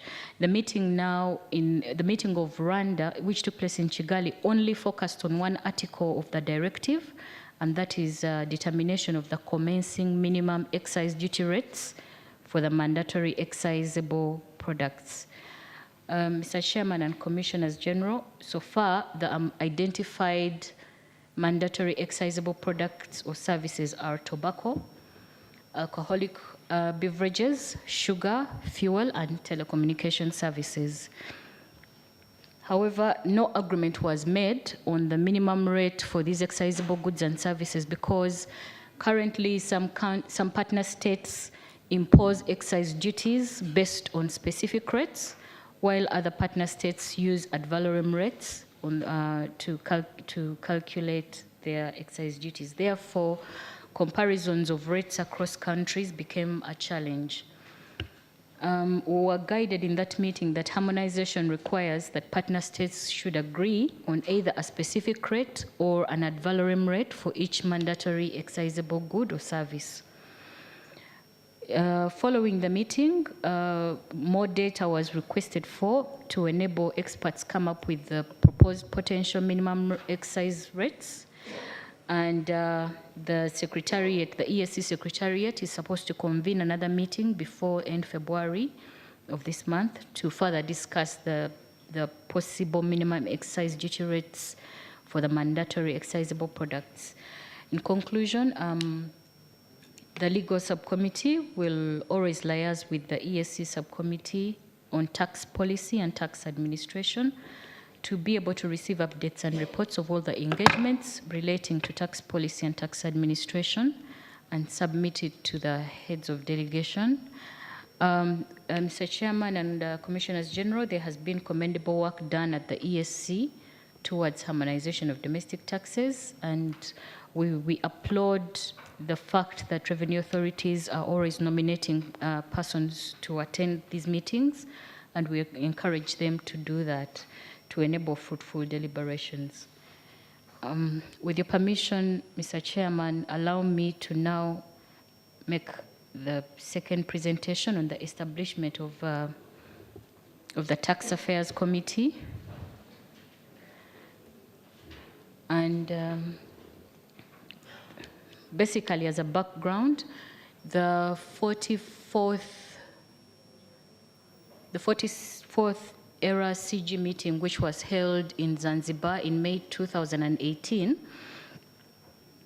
in that meeting, the Commissioners General recommended that recommended to establish an ESC sectoral committee on tax affairs, where domestic tax issues and other tax administration matters not related to customs could be deliberated upon. Mr. Chairman, this proposal for the establishment of the ESC Sectoral Committee on Tax Affairs was presented to the Sectoral Council on Finance and Economic Affairs in their 12th meeting held in 2021 in Arusha, Tanzania.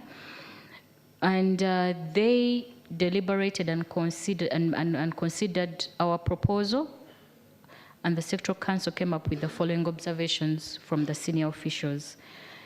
Number one, that the current Committee on Fiscal Affairs discusses, among other things, issues pertaining to tax policy and tax administration.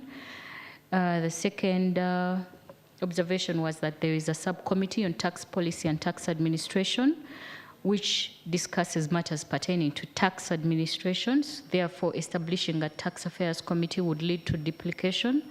The third observation was, and following that, the Central Council directed that the EARACGs operate within the existing ESC structures that deal with tax policy and tax administration. Mr. Chairman, the decision of the Sectoral Council to decline the proposal for establishment of the Sectoral Committee on Tax Affairs by the EARACGs was reported to the EARACG Forum during the 49th EARACGs meeting, which was held virtually. And the EARACGs then directed that the ESC Secretariat be requested to prepare a report on domestic tax policies, which have been handled at the Fiscal Affairs Committee, to ascertain whether indeed domestic tax matters and domestic tax administration matters were being addressed at that level. The ESC Secretariat was the Secretariat indeed shared the reports of the CFA for the years running 2016 to 2019, pre-COVID. And what was observed is that the Committee on Fiscal Affairs is composed of technical experts. However, the revenue authorities rarely attend these meetings. Representatives from the revenue authorities are not sent to attend the meetings, and most representatives who attend such meetings are from Ministry of Finance, Ministry of Foreign Affairs, Ministry of ESC, Public Procurement and Disposal of Assets, the Bureau of Statistics, the National Treasury, the central banks, and other organizations. This Committee on Fiscal Affairs discusses a variety of matters, and it's not specifically limited to matters of tax policy and tax administration. This CFA has only discussed 2 issues relating to tax policy since 2016, and these 2 are the ESC tax treaty model, the model tax treaty, and the ESC domestic tax harmonization policy. Mr. Chairman and Commissioners General, that is just a summary of what was discussed, but basically highlighting the fact that the progress on domestic taxes was discussed in 2016. Consideration of the report of the domestic tax policy harmonization was still discussed in 2016. In 2017, no tax issue was discussed.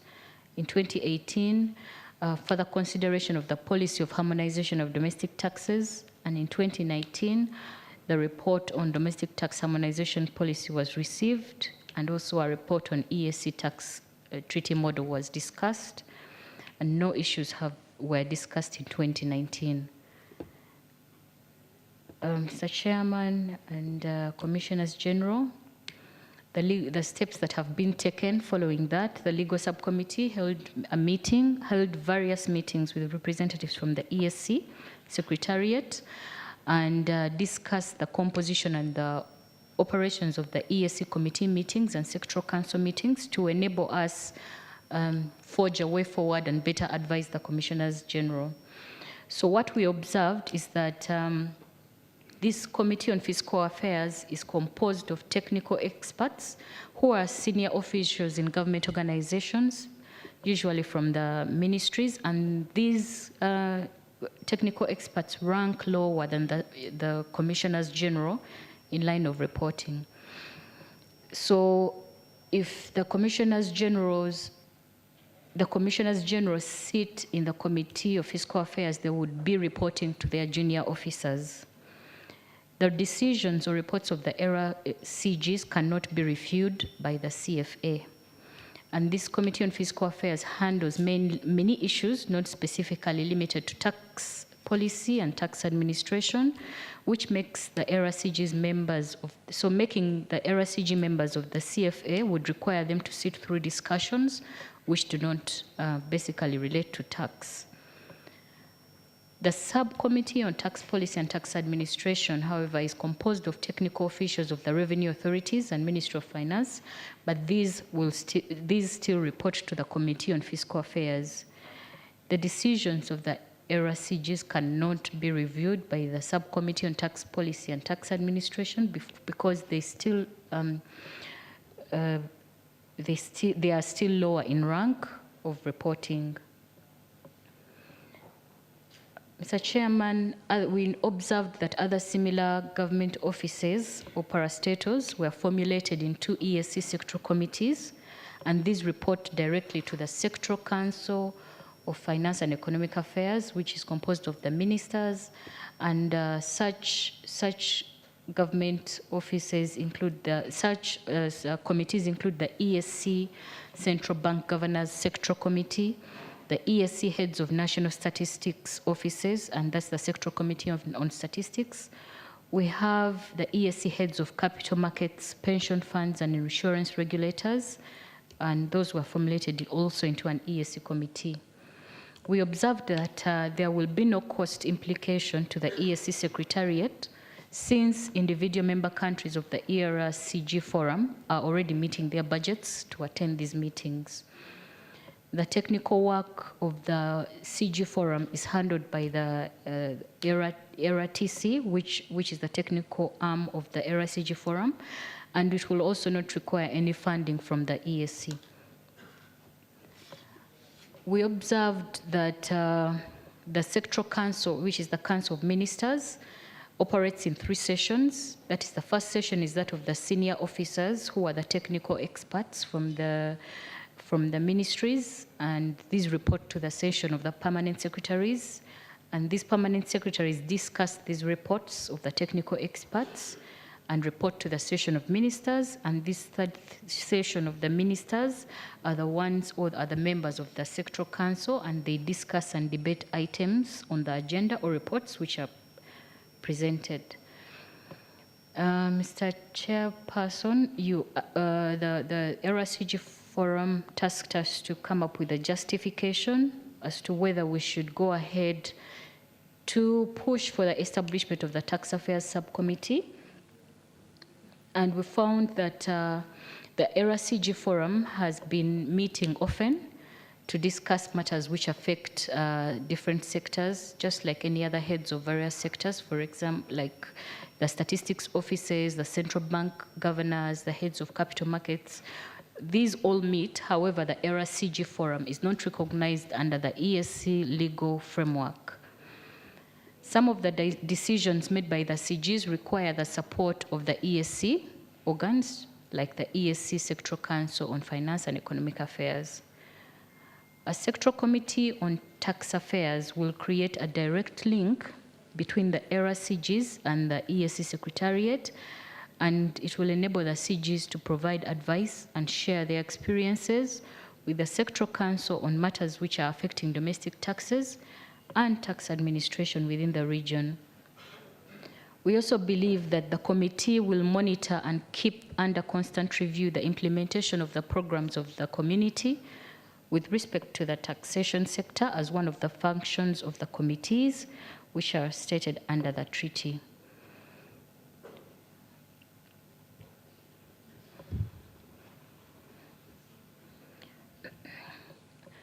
Mr. Chairman, based on the above and the explanations which were shared and discussions held with the Secretariat, we propose that the EARACGs may continue to operate the way they are currently operating without a tax affairs committee, following the decision by the sectoral council to not form the tax affairs subcommittee. Then another proposal is that the EARACG report should always form part of the sectoral council's meeting agenda. This approach, we believe, creates flexibility on the part of the Commissioners General compared to operating as a committee established under the ESC. Streamlining the forum into an ESC committee will require the Commissioners General to adhere to the ESC rules of procedure, which are somehow stringent and very strict. And part of these rules include the fact that the EARACG forum would not have the flexibility to convene its own meetings. The meetings would have to be convened by the ESC Secretariat, and an approval be provided by the respective ministries before the ministries responsible for ESC affairs before any other meeting can be convened or a decision taken. Mr. Chairman and Commissioners General present, that is the proposal from the legal subcommittee. We submit. Asante sana.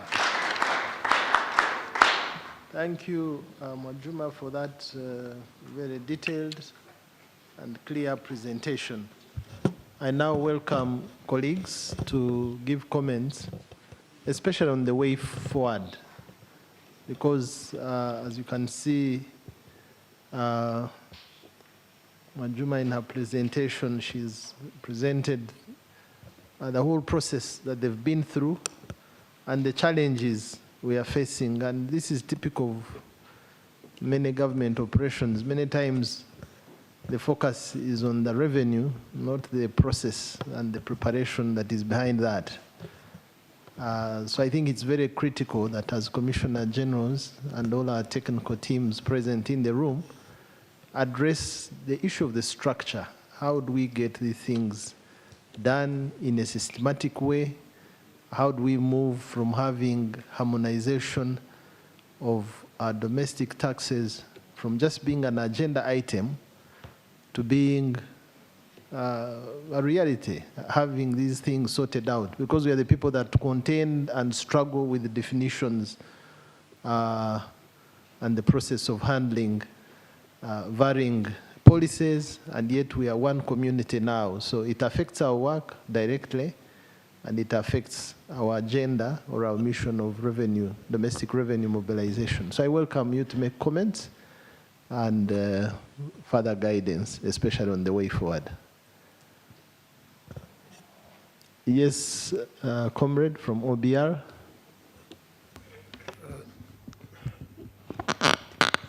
Thank you, Chair, for the floor. I would like just to make a comment about what the presenter has said during his introductory statement when she said that OBI didn't provide judgment translated case into English to be published in the second publication compendium. As you know, during the recent meeting held of EARTC held in Kigali, I think if I have a good memory, it was in December last year. It was noted that OBI did provide a really translated case into inclusion for publication in the second compendium. But I would like to let you know that in Burundi, tax and the custom dispute are not resolved by administrative procedure, are brought to administrative court according to the code of organization and judicial competence. So cases have been introduced to the administrative court, and some of them have been deleted because requesters have given up following the procedure. Other cases are still pending to the cassation chamber of the Supreme Court. Therefore, currently, OBR has not yet registered any case definitively closed because code to be published in the ESA tax report compendium. So there are two reasons, the major reason for this. It's because the absence of a special tax court in Burundi. As mentioned above, when the disputes are not resolved by administrative procedure, the unsatisfied person submit the case to the administrative court. The jurisdiction doesn't treat any tax disputes, but even other cases within its competencies. That is why the tax disputes submitted to the court are not analyzed with priority. Other reason is the length of the procedure with the main cause of no availability of the case already translated into English to be published in this compendium. I submit, Chair, I'd like just to explain why we didn't provide any case, any judgment already translated into English to be published in the second compendium presented this morning. Thank you very much, Comrade, for that clarification. Well noted. Yes, Patience. Thank you very much, Mr. Chairman. Thank you very much, Mwaju, for that excellent presentation. I am sure you have shown IBRA that you have the potential to move up in a few years to come. Just two issues from me, Mwaju. One is on the instrument, the legal instrument that we are going to use for harmonization of the procedures. Is it still going to be within the respective countries, or are they looking at having one at the level of the ESC, similar to what we have in customs? Because then if you still leave it at the different countries, then you'll have a number of them maybe making amendments to those laws. So what mechanism have you put in place to make sure that, yes, we do have procedures which are harmonized and they are seen at the ESC level? The second one is on the issue of the CG's report. I know having an agenda possibly will not be as effective as what had been recommended. So I wanted to know from your discussions what the ESC Secretariat proposes to do differently. Because simply having an agenda is something which they've been doing, but it is not effective. And this particular area came from the backdrop that the tax issues were not being considered at the ESC level as compared to the customs issues. So I think we'll need to still discuss and see how effective can we have to enhance the cooperation with the ESC Secretariat to make sure the CGs indeed have a voice at that particular forum. So that the issues that we discuss from here can actually be looked into at that particular forum. But right now, it is something which is not working, and we must find a way that is rather aggressive in how we can actually get the voice heard at the Secretariat. But thank you so much for that excellent presentation. Thank you, Chair.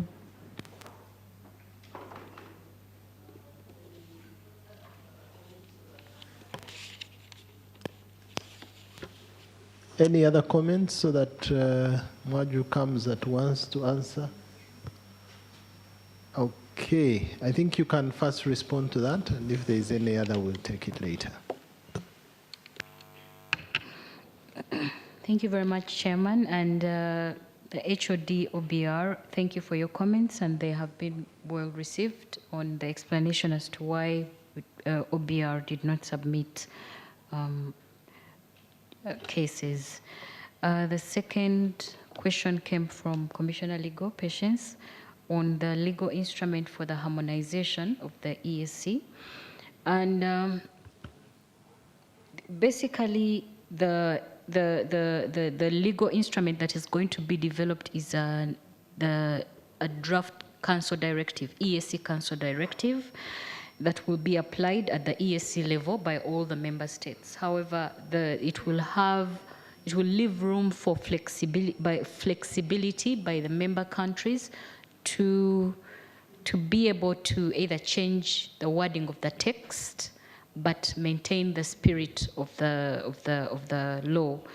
The reasons as to why it came up as a council directive is because of the rigorous process that is needed for us to come up with a law like the East African Community Customs Management Act. We would not be able to produce this directive within the timelines that were given by the EAC Secretariat to report back to them on the progress that has been made.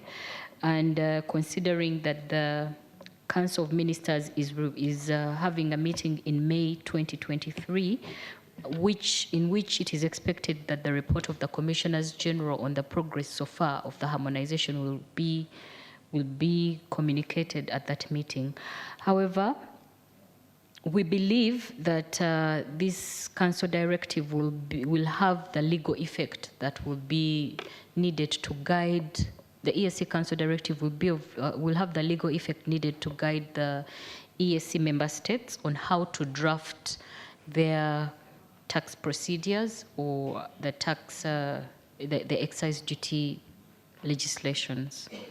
Then the second question is on the EAC Secretariat's proposal for the formation of the Tax Affairs Committee.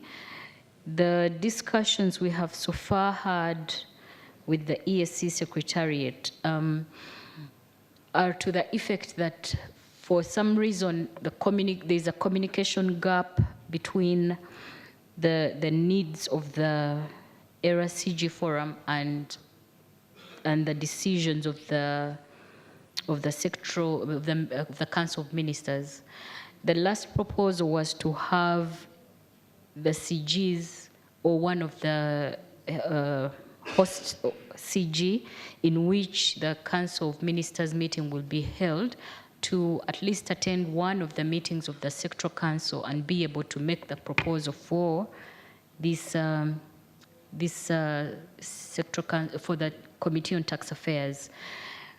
However, following the discussions we had and the advice they gave us on the rigorous processes through which the EAC Secretariat must engage before the EARACG forum seats, or if it became part of the council of,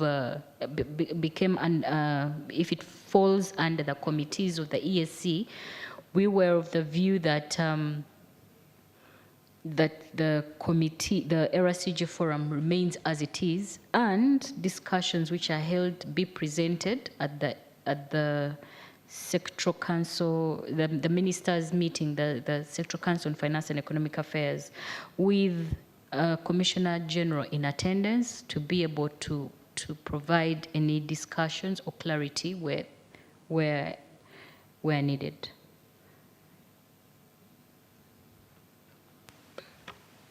Okay, thank you, Mwajuma, for that response. I can see one more hand, two hands, yes, Jonathan, and then Commissioner General Patrick. Yes, please, go first. Thank you, Chair. Mine, I just want to give some more insights into what maybe can be done to set up a sectoral committee on tax affairs, because the issues here, there are two. One, you got a council directive to start on the process of harmonizing domestic taxes, and I don't know the channel in which the directive was sent, but I think maybe if it came through the Sectoral Council on Fiscal and Economic Affairs, now whatever work that has been done, you send it back through that channel, because to reach the Council of Ministers, you have to go through the committee. Because even that's what happens with the customs, because there's a committee on customs which reports to the Sectoral Council on Finance and Economic Affairs on matters related to customs import duty rates. But other aspects of customs administration, they are sent to the Sectoral Council on Trade and Investment, STIFI. Now, that's how customs reports.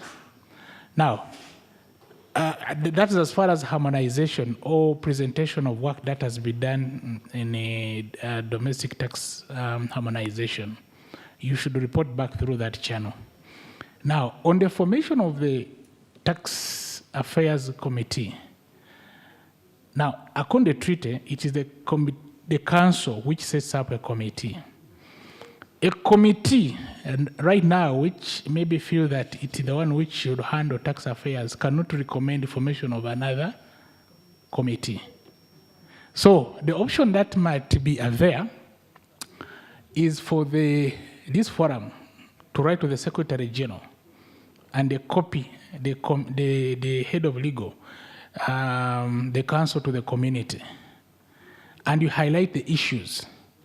Now, from there, the Secretary General can forward it to the council for consideration. Otherwise, a committee cannot recommend formation of another committee. I think that's why we are getting stuck. So, for purposes of the formation of the committee, write to the Secretary General and you copy the council to the community. From there, it will get some direction on how to move, either upwards or downwards. That's what I would do. Maybe they wanted to clarify. Thank you. Excellent guidance. Thank you very much, Jonathan, for that. Commissioner General NRA. Thank you, Chair, and thank you, EAC Secretariat, for that advice. My take on this is also, maybe we could also explore another option because I clearly see a missing link between the Commissioner General's forum within the EAC's structure, formal structures, and probably this is an impediment to the whole integration agenda, because we need also to make major strides in the harmonization of domestic taxes, not only customs. Now, my understanding is that the sectoral council that Jonathan was referring to of trade, industry, includes also finance, right? The ministers of finance also are also members in that STIFI. And already we have a committee comprising the commissioners general called the Sectoral Committee on Customs. Can we think of expanding that mandate, maybe expanding the committee from being customs and maybe customs and tax affairs or something like that, and therefore they continue reporting to this STIFI, which comprises also ministers of finance, because I would hesitate to split the revenue authorities, customs separate and tax, domestic taxes separate. Then we'll be meeting one time we are meeting only for customs issues, and another time we are meeting only for domestic taxes issues. I mean, we are going back to where we came from. So I would rather maybe we explore this avenue of now combining customs and tax affairs in this existing committee, which is called the Sectoral Committee on Customs. Thank you, Chair. Thank you very much, Comrade CG, for those very important guidance. I see one more hand. Yes, sir, brother from NRA.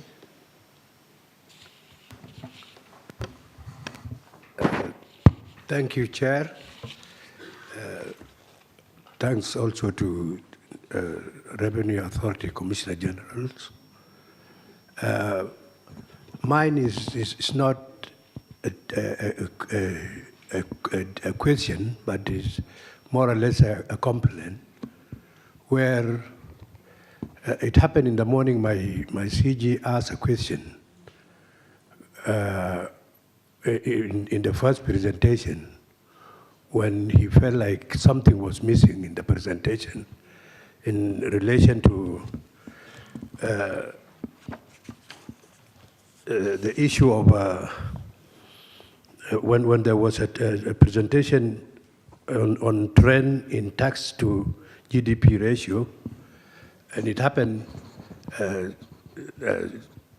National Revenue Authority of South Sudan was not reflected, and I've been following since morning, thinking that there may be an answer to that, and also it reflects again in this presentation where National Revenue Authority did not appear. But let me volunteer to answer my boss that let me perceive that the reason why you are not answering is because National Revenue Authority of South Sudan did not have a representative in the East African Secretariat.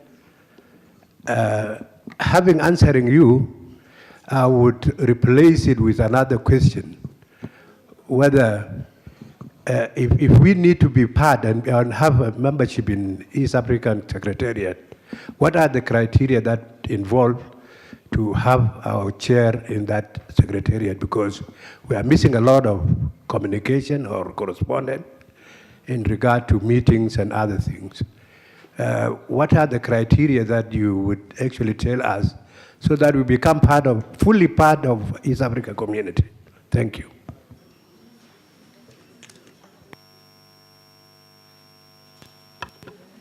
Okay, thank you very much, comrade from NRA.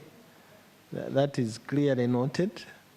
I would request someone who has been actively involved in this, maybe from the technical team, to explain why we've not had a representation from NRA, whether we didn't send an invitation or it's because of the time they joined the community, they found you going somewhere. So I'll look at the team to guide us on the answers to that question. I see Jonathan having his hand up. You want to respond to this? Chair, I want to clarify something before maybe Yes. your question is answered. Because the submission by South Sudan, they are saying that they need to know the criteria for being members of EASY Secretariat. Actually, as far as Secretariat is concerned, they participate in the Committee on Customs. I think what he meant was the East African Committee Revenue Authorities Technical Committee.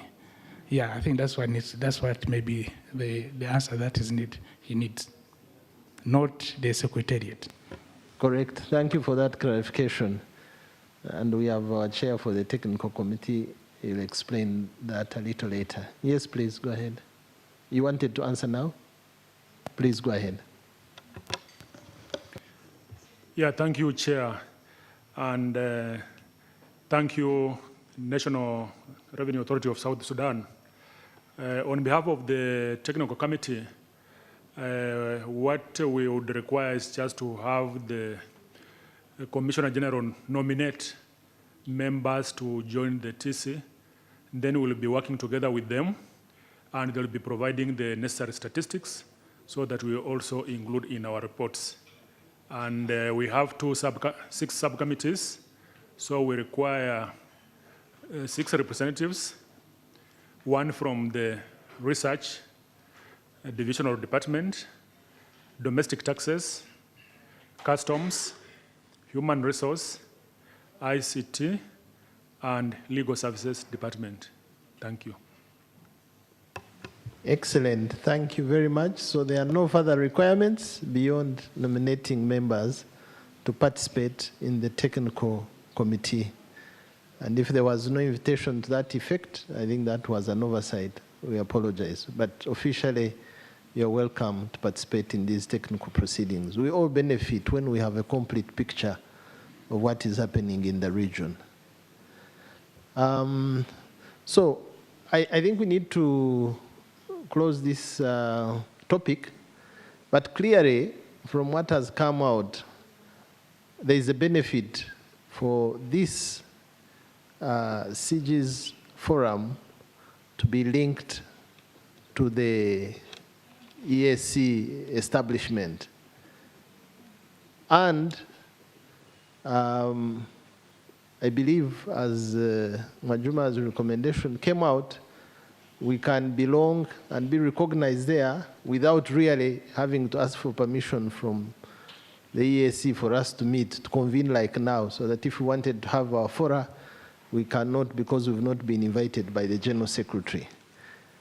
So why don't we propose that working together with the EAC Secretariat and our own Commissioners General technical team or secretariat, you chart out a clear recommendation that would cause this relationship to happen, where we are recognized and have a say, and we actively are moving the agenda of harmonization. Because as you saw from the presentation, for the last so many years, we've had so little progress other than having harmonization on the agenda. We don't seem to be making progress in that sense. So, and yet, the whole understanding of how the Secretariat works and the Council is highly technical area that most of us as CGs may not even understand. I mean, the load we have on our heads to collect revenue is enough. But yet, the policies that are passed will affect how we do it. So I wanted to suggest that Jonathan, working closely with the Mwajuma committee, and you've taken the guidance of CG Patrick, you work out the most practical way, and we can put it in our resolutions, and we write communicating and recommending that firm position. That gives us the benefit of being recognized at that level, this fora being recognized, but also gives us the chance to actively participate in the completion of that harmonization. I'm sure that will make our work easier and it will make us move faster. And every CG has an experience where they suffer with determining, does this pay tax here, does it not? How do I apply goods, the domestic rules, the goods from the neighboring country? All that needs to be done, and the sooner we do it, the better, other than keeping it hanging on the agenda for so many years. Is that a good way forward? Is there someone who wants to contribute to a way forward on this matter? Then we close and go to the next. I invite you colleagues to propose or agree with this, and we move.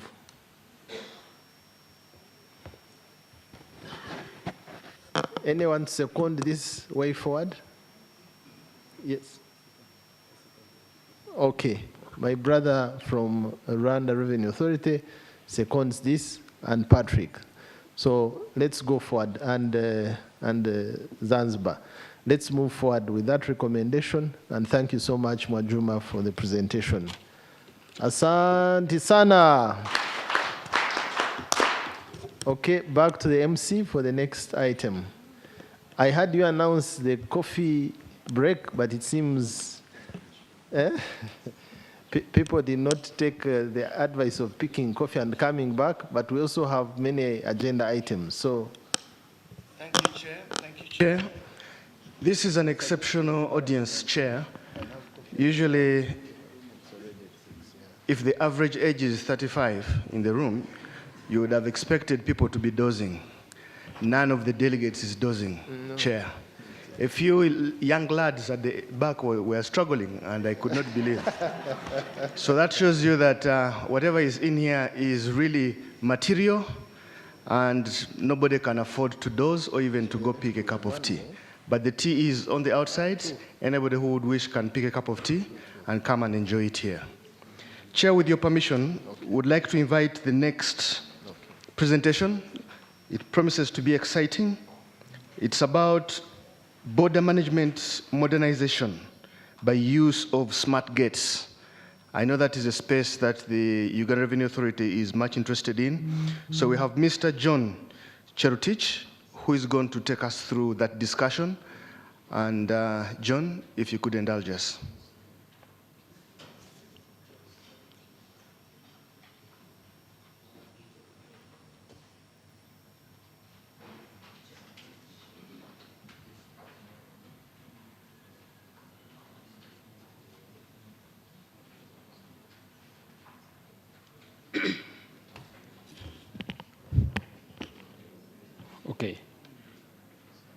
the chair, commissioner generals present, commissioners present, colleagues, good afternoon.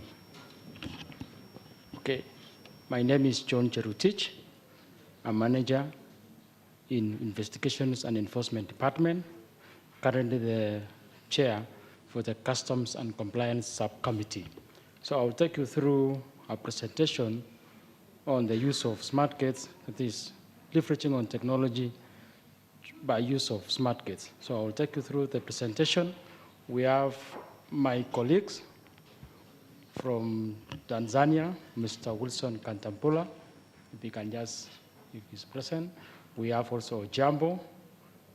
We have Jambo is from URA. We have Fausa from Rwanda Revenue Authority. And we have Mr. Adui from Kenya Revenue Authority.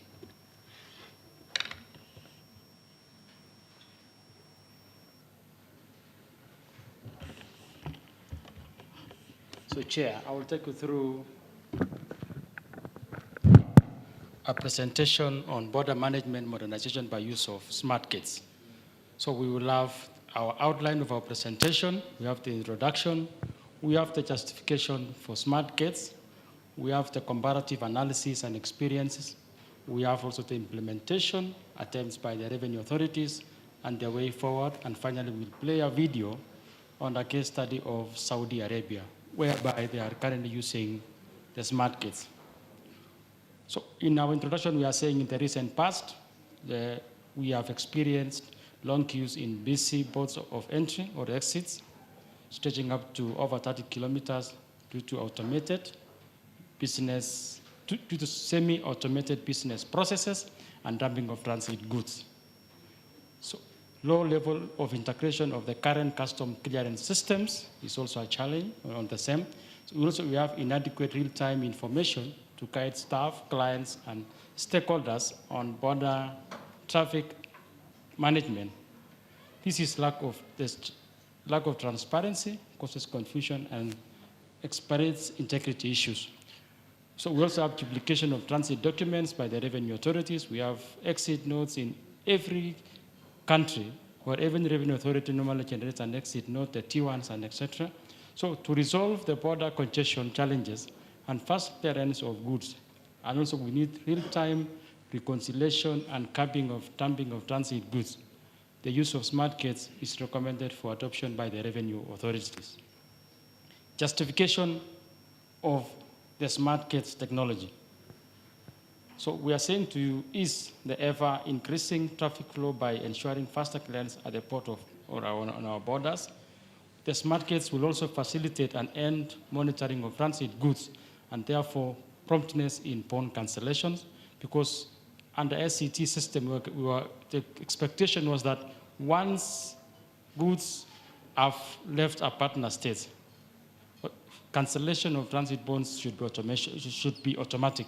There's no much of human interference on the same.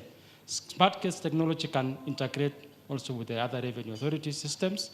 The system will also ensure greater visibility. There will also be accountability of goods in transit and do away with false validations of transit goods. Because of the expected capital intensive in the implementation of the same, it can be done on a phased approach. Because it is capital intensive, because we need the smart gates, we need the cameras, all the infrastructure which will be required, it will be recommended it will be done on a phased approach. The smart gates will be intelligent, and that which minimizes human interventions. And finally, we say it will eliminate delays in tax refunds. Because you realize most of the revenue authorities currently we have issues in refunds because of validation of exports or also transit goods, because they are always zero rated. So how shall the smart gate technology work? One, we have the integration. So we are saying the smart gate system will be integrated with a custom system used by all the revenue authorities to ensure there is seamless flow of information. The system can also be integrated with other stakeholder systems like the port authorities. We integrate with them so that as goods are released from all our ports or from the exit points, there is real-time information. So we are saying there will also be automation, that is whereby the smart gates will will automate most of the operational functions, thus reducing human intervention. Security functions like authenticity, the identity of driver and vehicle and cargo will be very critical, because once we match the container, the driver, and the cargo, so there will be no doubt when these goods arrive at our exit points or our border points. Next slide. So we have the comparative analysis. Currently, we have the Kenya Revenue Authority, which have implemented the smart gates at the Eldoret Depot. Also, we have a case study of smart gates solution for Saudi Customs project. So currently, Kenya Revenue Authority has started using the smart gates approach, but we would want all this system to be integrated with a single customs territory, because that is a platform for all the EAC partner states, such that we'll be able to view all the operations within the East African community partner states. So current attempts at implementation of smart gates by revenue authorities, we have said Kenya, Rwanda have not yet implemented the same, or they have not introduced, Tanzania not yet, Uganda, they have started with the Kenya on the oil depots. Burundi, they have not yet introduced. Next slide. So how does the smart gate work? You can see a pictorial diagram. It is showing how the smart gate will be working. First, we have our SCT centralized platform, which you can see on top there, which is currently existing. We have our SCT system, so which we just need as the revenue authorities to take the issues of smart gate and incorporate with our SCT centralized platform system. So from there, we have number one. The first one is that you can see a truck approaching the smart gate. So the camera will be able to take the container number and the truck number, because you cannot change the container number. So once the same is read on the cameras, then it will be relayed directly to the smart gate control system. The smart gate control system will communicate with the SCT centralized platform, because that is where the real information was, because instead of generating an exit node for each of the consignment. So from there, it will be able to validate the information, the container number and the truck number.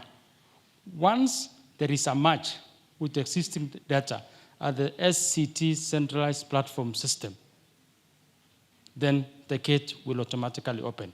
Then it will allow for that truck to proceed to destination, therefore eliminating a lot of paperwork, human interference, and also the issues of integrity, because there are so many issues of integrity at our border points in terms of reconciliation and also listing trucks as whether they have exited or not. And also because of the human resources, we normally have challenges. For example, what happens at the border? An officer at truck can leave in the morning. The officer will just register in or on a registers that the truck left. But updating on the system, it is always done later on. So this system will be able to capture on real time when a truck arrives at the border and at what time it has left the border to the destination. Next slide. So what is the way forward, or our recommendation? From the benefits realized, cost efficiency and maintenance, versatility, compatibility with existing customs system, we recommend, that is the team, the subcommittee in alliance also with EAC, we recommend that there should be a design, development, and implementation of a fully integrated and end-to-end functioning smart gate solution to be deployed within the different ports, OSPPs, and the checkpoints in a phased approach. The system should be intelligent and be able to communicate with the other existing systems. It will be a game changer, since the system will be a value addition in customs process and trade facilitation within the East African region. We're also saying this platform will be critical in the realization of a digital corridor for trade and transport, considering that one of the key responsibility of customs is trade facilitation. So we need to facilitate trade as much as we can. So way for our implementation strategy one, the following is our proposal in achieving one, EAC to implement. So we are saying the central management platform, of course, what is the problems we have? Already we have the central platform management, it's the SCT. So we might take a longer time to implement because of funding. So we also have another proposal.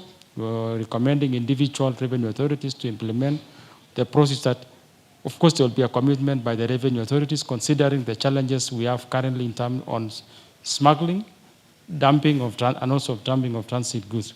The only con, the con is we will have budget constraints.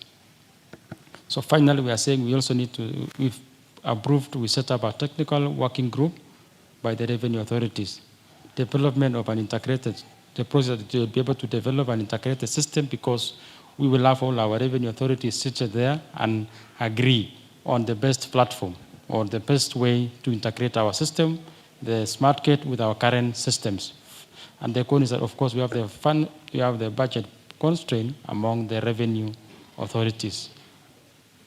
Thank you, Chair, and Commissioner General, we submit as a subcommittee.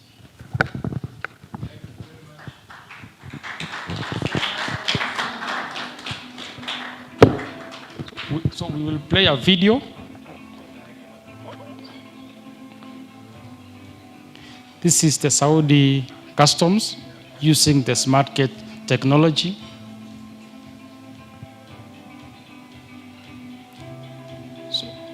So they have listed the benefits they have achieved so far.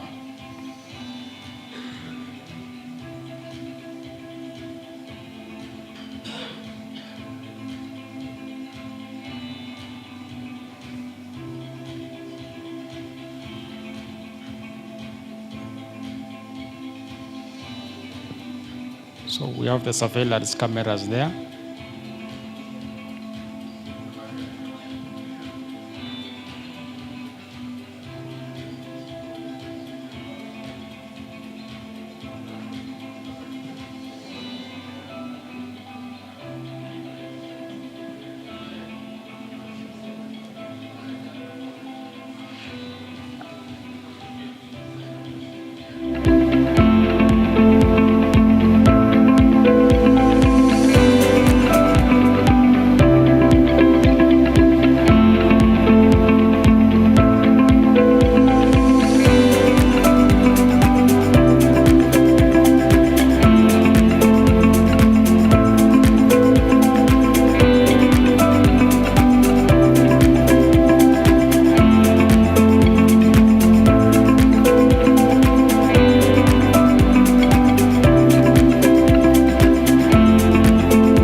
It's very easy for someone to offload and still drive through all the way and cross.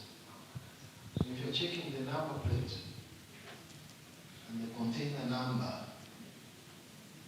without being sure that the contents that were in the container are still intact, that may be a risk. This is just a question that came to mind as I saw the exit entry checks for the smart case to open. Yes, please. CG Carey.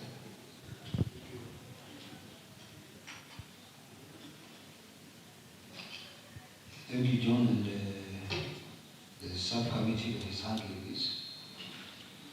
Just something to consider how I believe this is supplementary to the REX system that we have deployed, because these trucks can be seen. If they are sealed through the REX seals, so that they can be seen all the way to the border. And probably what we want there is just to validate the exit. Although that is still going to be followed through, because I believe when you are flowing from Mombasa, for example, you reach the border, you cross, you go to Rwanda, to Uganda, they are still seeing you. So I just wanted to know, is this going to supplement, how is it going to be integrated with RECTS? So that then RECTS plus, I know you talked about single customs territory, and probably this is going to ease documentation at the border and those kind of things. But I just want to know how is this going to be integrated with RECTS, because of importance, like CG here noted, it's not the number plate alone, it is not the container number alone. We also want to know as it exits that it is intact in terms of content. And that is what we have been monitoring through RECTS. So we just need to know what message goes to RECTS when that truck closes, what kind of a message it sends to RECTS. And other than easing the border point in terms of the queues and those kind of things, I also needed to know what information is generated from the single customs territory, whatever system that is there. Maybe you can respond to that as you respond to the CG. Thank you. John, you can answer those two. Okay. Thank you, Chair. Thank you, Commissioner General, Kenya Revenue Authority. Now, in terms of weight, the system is versatile. It will accept. The system we want to design for the smart gates, because it will just be one of the parameters which will be required at every exit gate.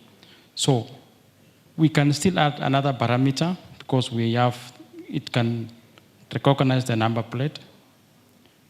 It will recognize the truck number. Now, the only thing now we need to incorporate the same is maybe at specific places we have the weight bridge at the exit border points to ensure that the truck again is weighted to validate the weight, because in the event the goods are offloaded, it becomes a challenge. However, with RECTS, the way the CG Kenya Revenue Authority has said, RECTS, we have the seals, means we'll be able to monitor the goods from the port to the exit, all the border points.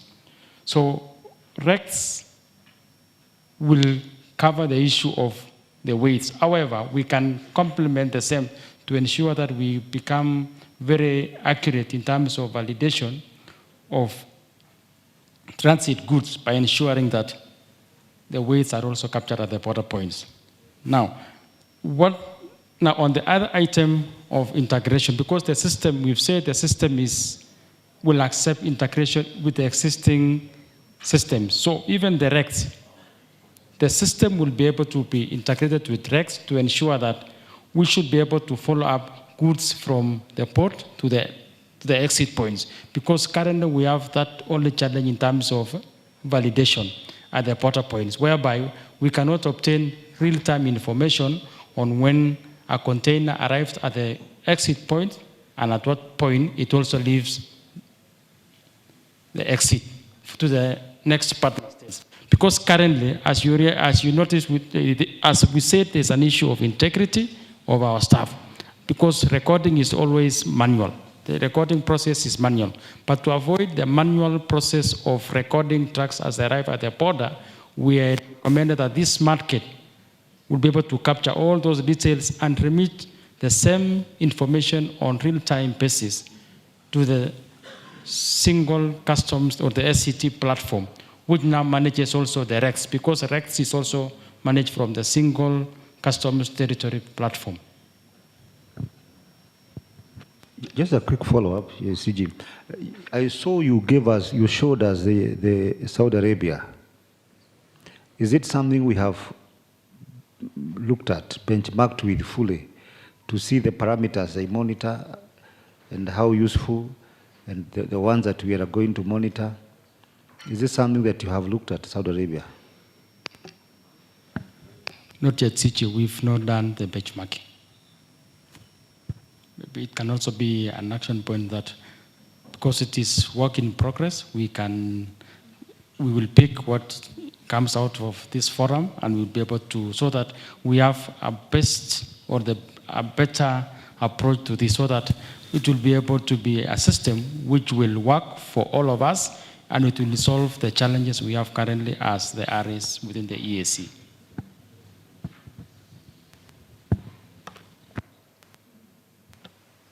Thank you very much. John, let's appreciate John and the team for this presentation.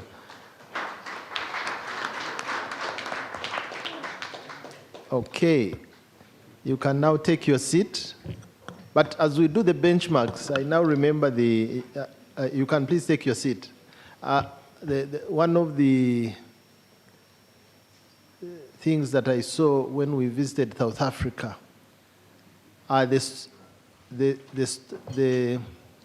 we are busy building one-stop border points, but for them, they have now moved to no stop at border points, seamless borders. And there they use these smart gates. So you don't have to have a customs office there, you don't have to check any documents. Of course, they have advanced the area of risk management, so they know that certain consignments coming from these destinations do not have to go through any check. So they only come, that smart gate reads the number plate and the container number, and it opens, so the truck literally spends no time at the border. And that is the future of smart gates. Maybe as we benchmark, those are some of the areas we should visit and see. Please, Ibrahim, lead us in the next Thank you, section. Chair. And this probably now, the next presentation makes our grand finale for today. It is an exciting presentation, and I know it is dear to your heart, Chair, because I think it gives you sleepless nights. It's about leveraging on technology to curb smuggling across borders, the case of drones. And to present this is Mr. Stephen Paul Ojambo. This one is a household name at the Uganda Revenue Authority. He is a firebrand, and you just watch the way he presents. Mr. Ojambo.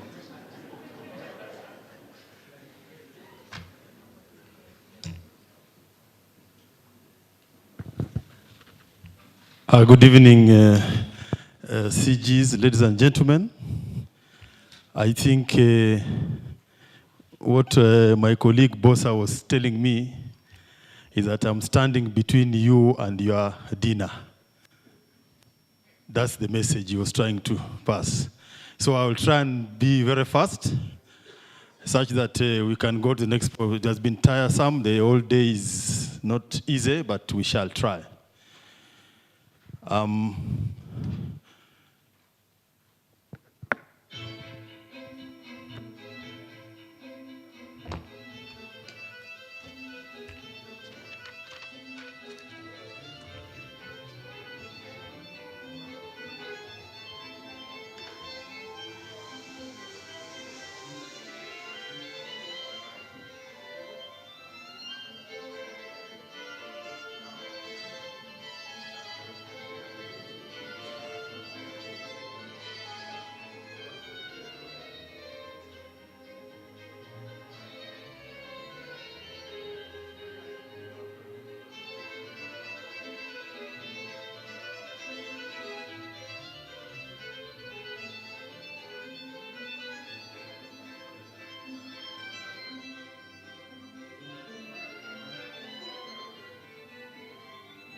I think that has been a brief of this final presentation for today.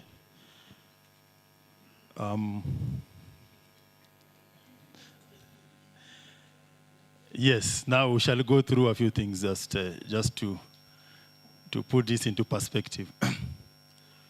This is our outline today, but in terms of introduction, we look at a drone is constantly evolving as a mobile CCTV strategy. And big investments are now constantly innovating and bringing more advanced drones to the market.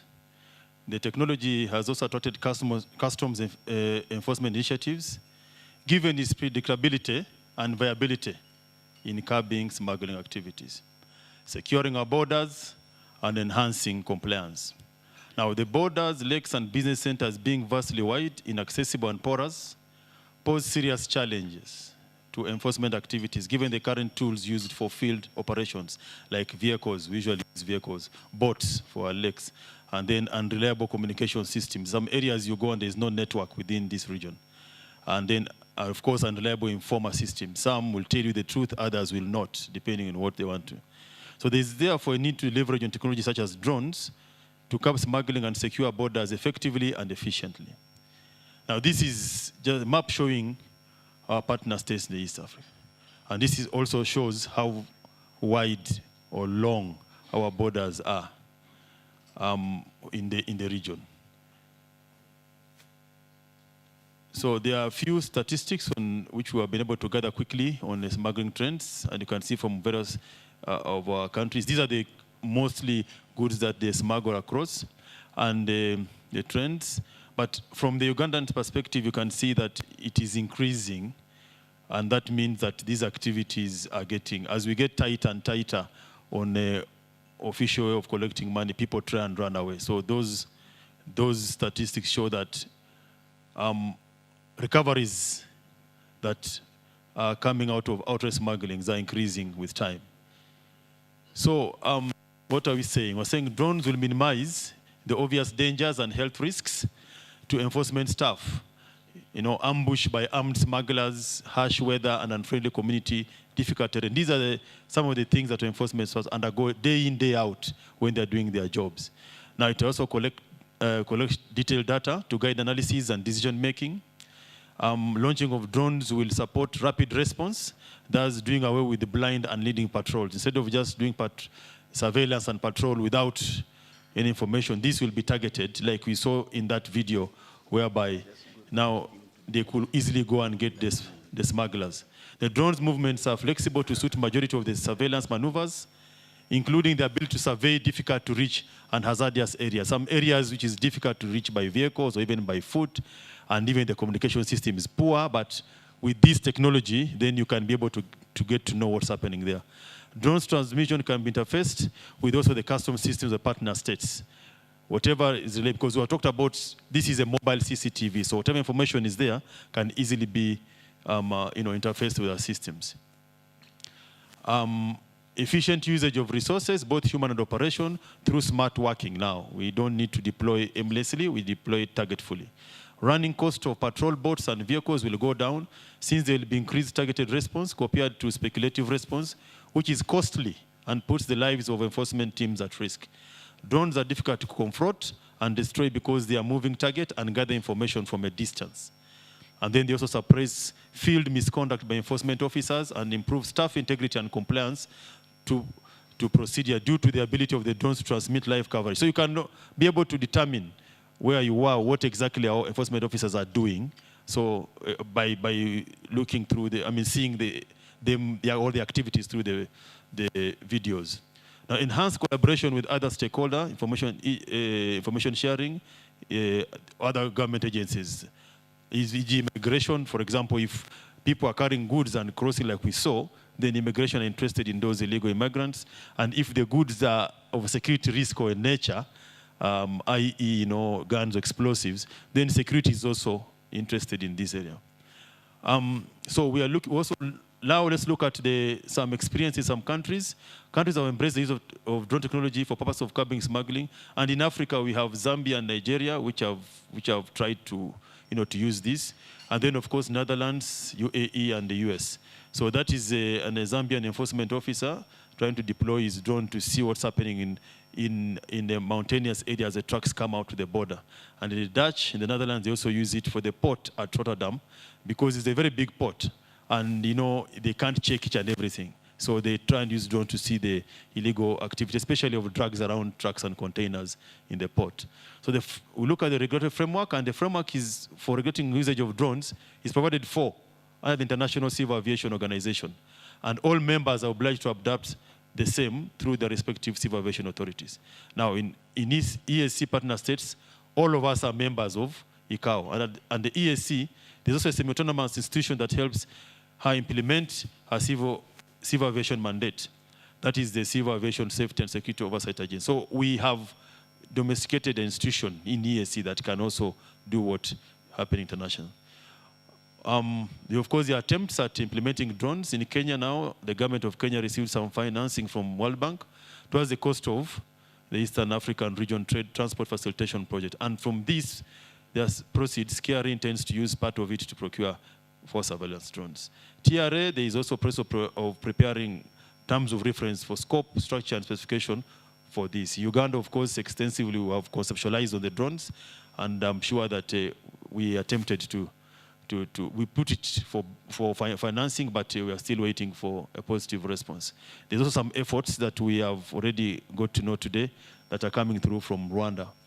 Now, what are we then suggesting? Given the benefits of this technology, EARACG should consider implementing this strategy to curb smuggling and protect our borders. And we're also saying that we need to set up a technical working group to closely work with the EAC in coming up with a common platform for this. EAC is very pivotal at the center of this, given we have an institution that regulates, that is based there in the EAC. Friends, ladies and gentlemen, I submit.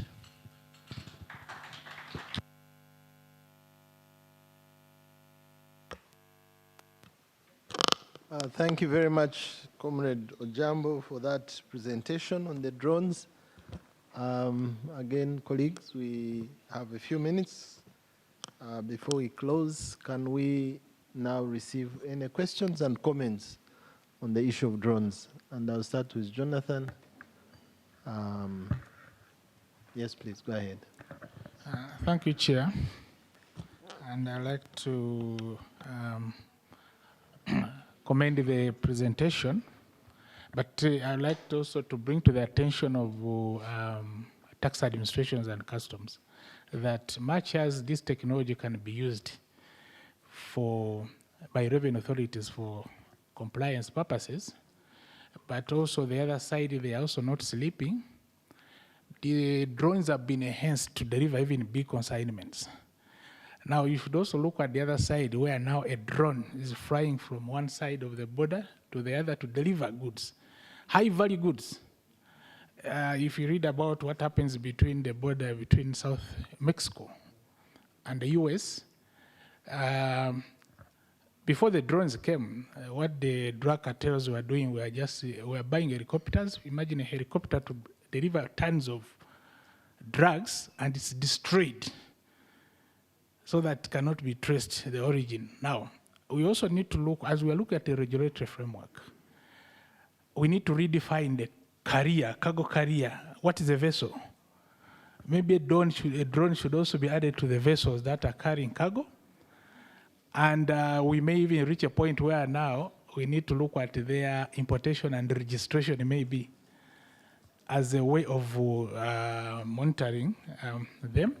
Then again, the same mechanism we have been using between cross-border mechanism for rapid response can also be applied. It should also be applied in drone monitoring and surveillance. That if you see something happening across your territory, first of all, you cannot send your security people to cross to chase it, but maybe you need a mechanism of working with the authorities across the border to ensure that there is a joint intervention. That's what I want to submit, Chair.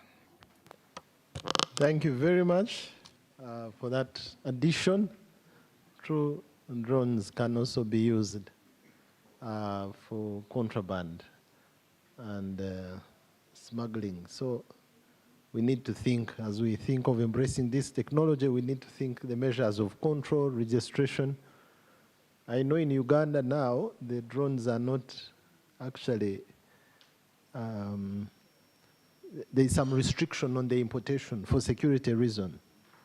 But I think we need to go a step further to registration and accountability of those that enter, because we know that that restriction is lifted after clearance from security. Any other question or comment? I have one. As you are showing the video, you could see that some of the drone images were clear, others were hazy. So maybe your team can go further in recommending what would be suitable for our kind of operations in terms of capacity and clarity of images, in terms of range, distance that they can cover, whether they are to be centrally controlled, to check on all our borders, how many hours would it take, and so on, so that we know, even as we budget, as we plan, what ranges we are looking at and how much it would cost us. But certainly, they can add a lot of value. If I can instantly deploy a drone, no human activity, and it tells me what is happening at the border at Malaba and Busia, Elegu, you know, Katuna, that would add so much value. Yeah, I don't see any other hand, and our time is fast spent. We need to do something before we convene again in less than an hour's time. So please respond to those, and thank you very much for the good presentation. Thank you, Chair. My response is most of these were just enhancements on the presentation. Jonathan, we have heard you about issues. I think we can redefine them as vessels. You can work on that. I think that's a legal thing we can do. Rapid response unit, this is part of what it is, because after it has relayed the message, you have to respond. I think that's okay. Of course, your Mexico experience with using drones for drugs is, for me, I don't take it as a threat, but as a challenge that we can't hide away from it because they are using drones. We shall go there and ensure that we stop it. And I just wanted to let you know that even in close home, in the partner state, they use drones to carry high valuable things across. I know that even in Busia, drones carry phones across, and therefore we must go in there in the vice and fight it. CG, I think you was on CG, you are a chair. You was on the viability. All these, we have a detailed that we definitely put together and share about the viability costings and the type of drones we require. This we have from the kind of business we have, so we will be able to put this together and share, and we thank you for that comment. This is what I just need to respond to. And colleagues, I want to thank you for the opportunity that you have given the Customs Subcommittee to present on drones. And the Chair, through you, I want to wish everybody a good evening. Asante sana. Comrade Bosa, are you near? Please lead us in the next part of the evening. Guide us on what to do next. But I want to thank everyone for your great participation, for your endurance. Apologies again, we have really stretched you a bit. We are an hour plus behind schedule, but some of these discussions were so interesting. I don't know how else we could have rushed through them. So thanks to all the presenters, all the participants, and we promise to do better in terms of time management or tomorrow. Over to you, Comrade Bosa. Thank you, Chair, and thank you, Commissioners General and distinguished guests. I think, Chair, to compensate for the overshooting of time, and based on the recommendation of the PSST, that probably we should have had this on the outside. Why be in the Pearl of Africa and you are in a box?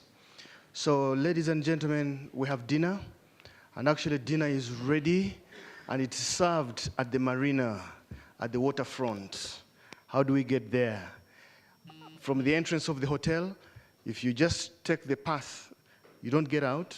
As you take the path and take a walk, it takes you straight to the waterfront. We have a band, we have Mongolian, it is African and Ugandan cuisine. So in the interest of time, I think it would be nice that we pack our belongings. Those probably who are here may want just to keep them in safety, but the rest of us should be able to head to the marina right now, and we enjoy an evening.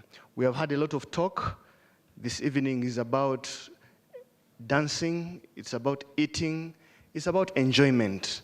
Like I said, in Uganda, these are the areas where the big boys spend some money, so you get to feel like a big boy. Abe Kagumire can tell you.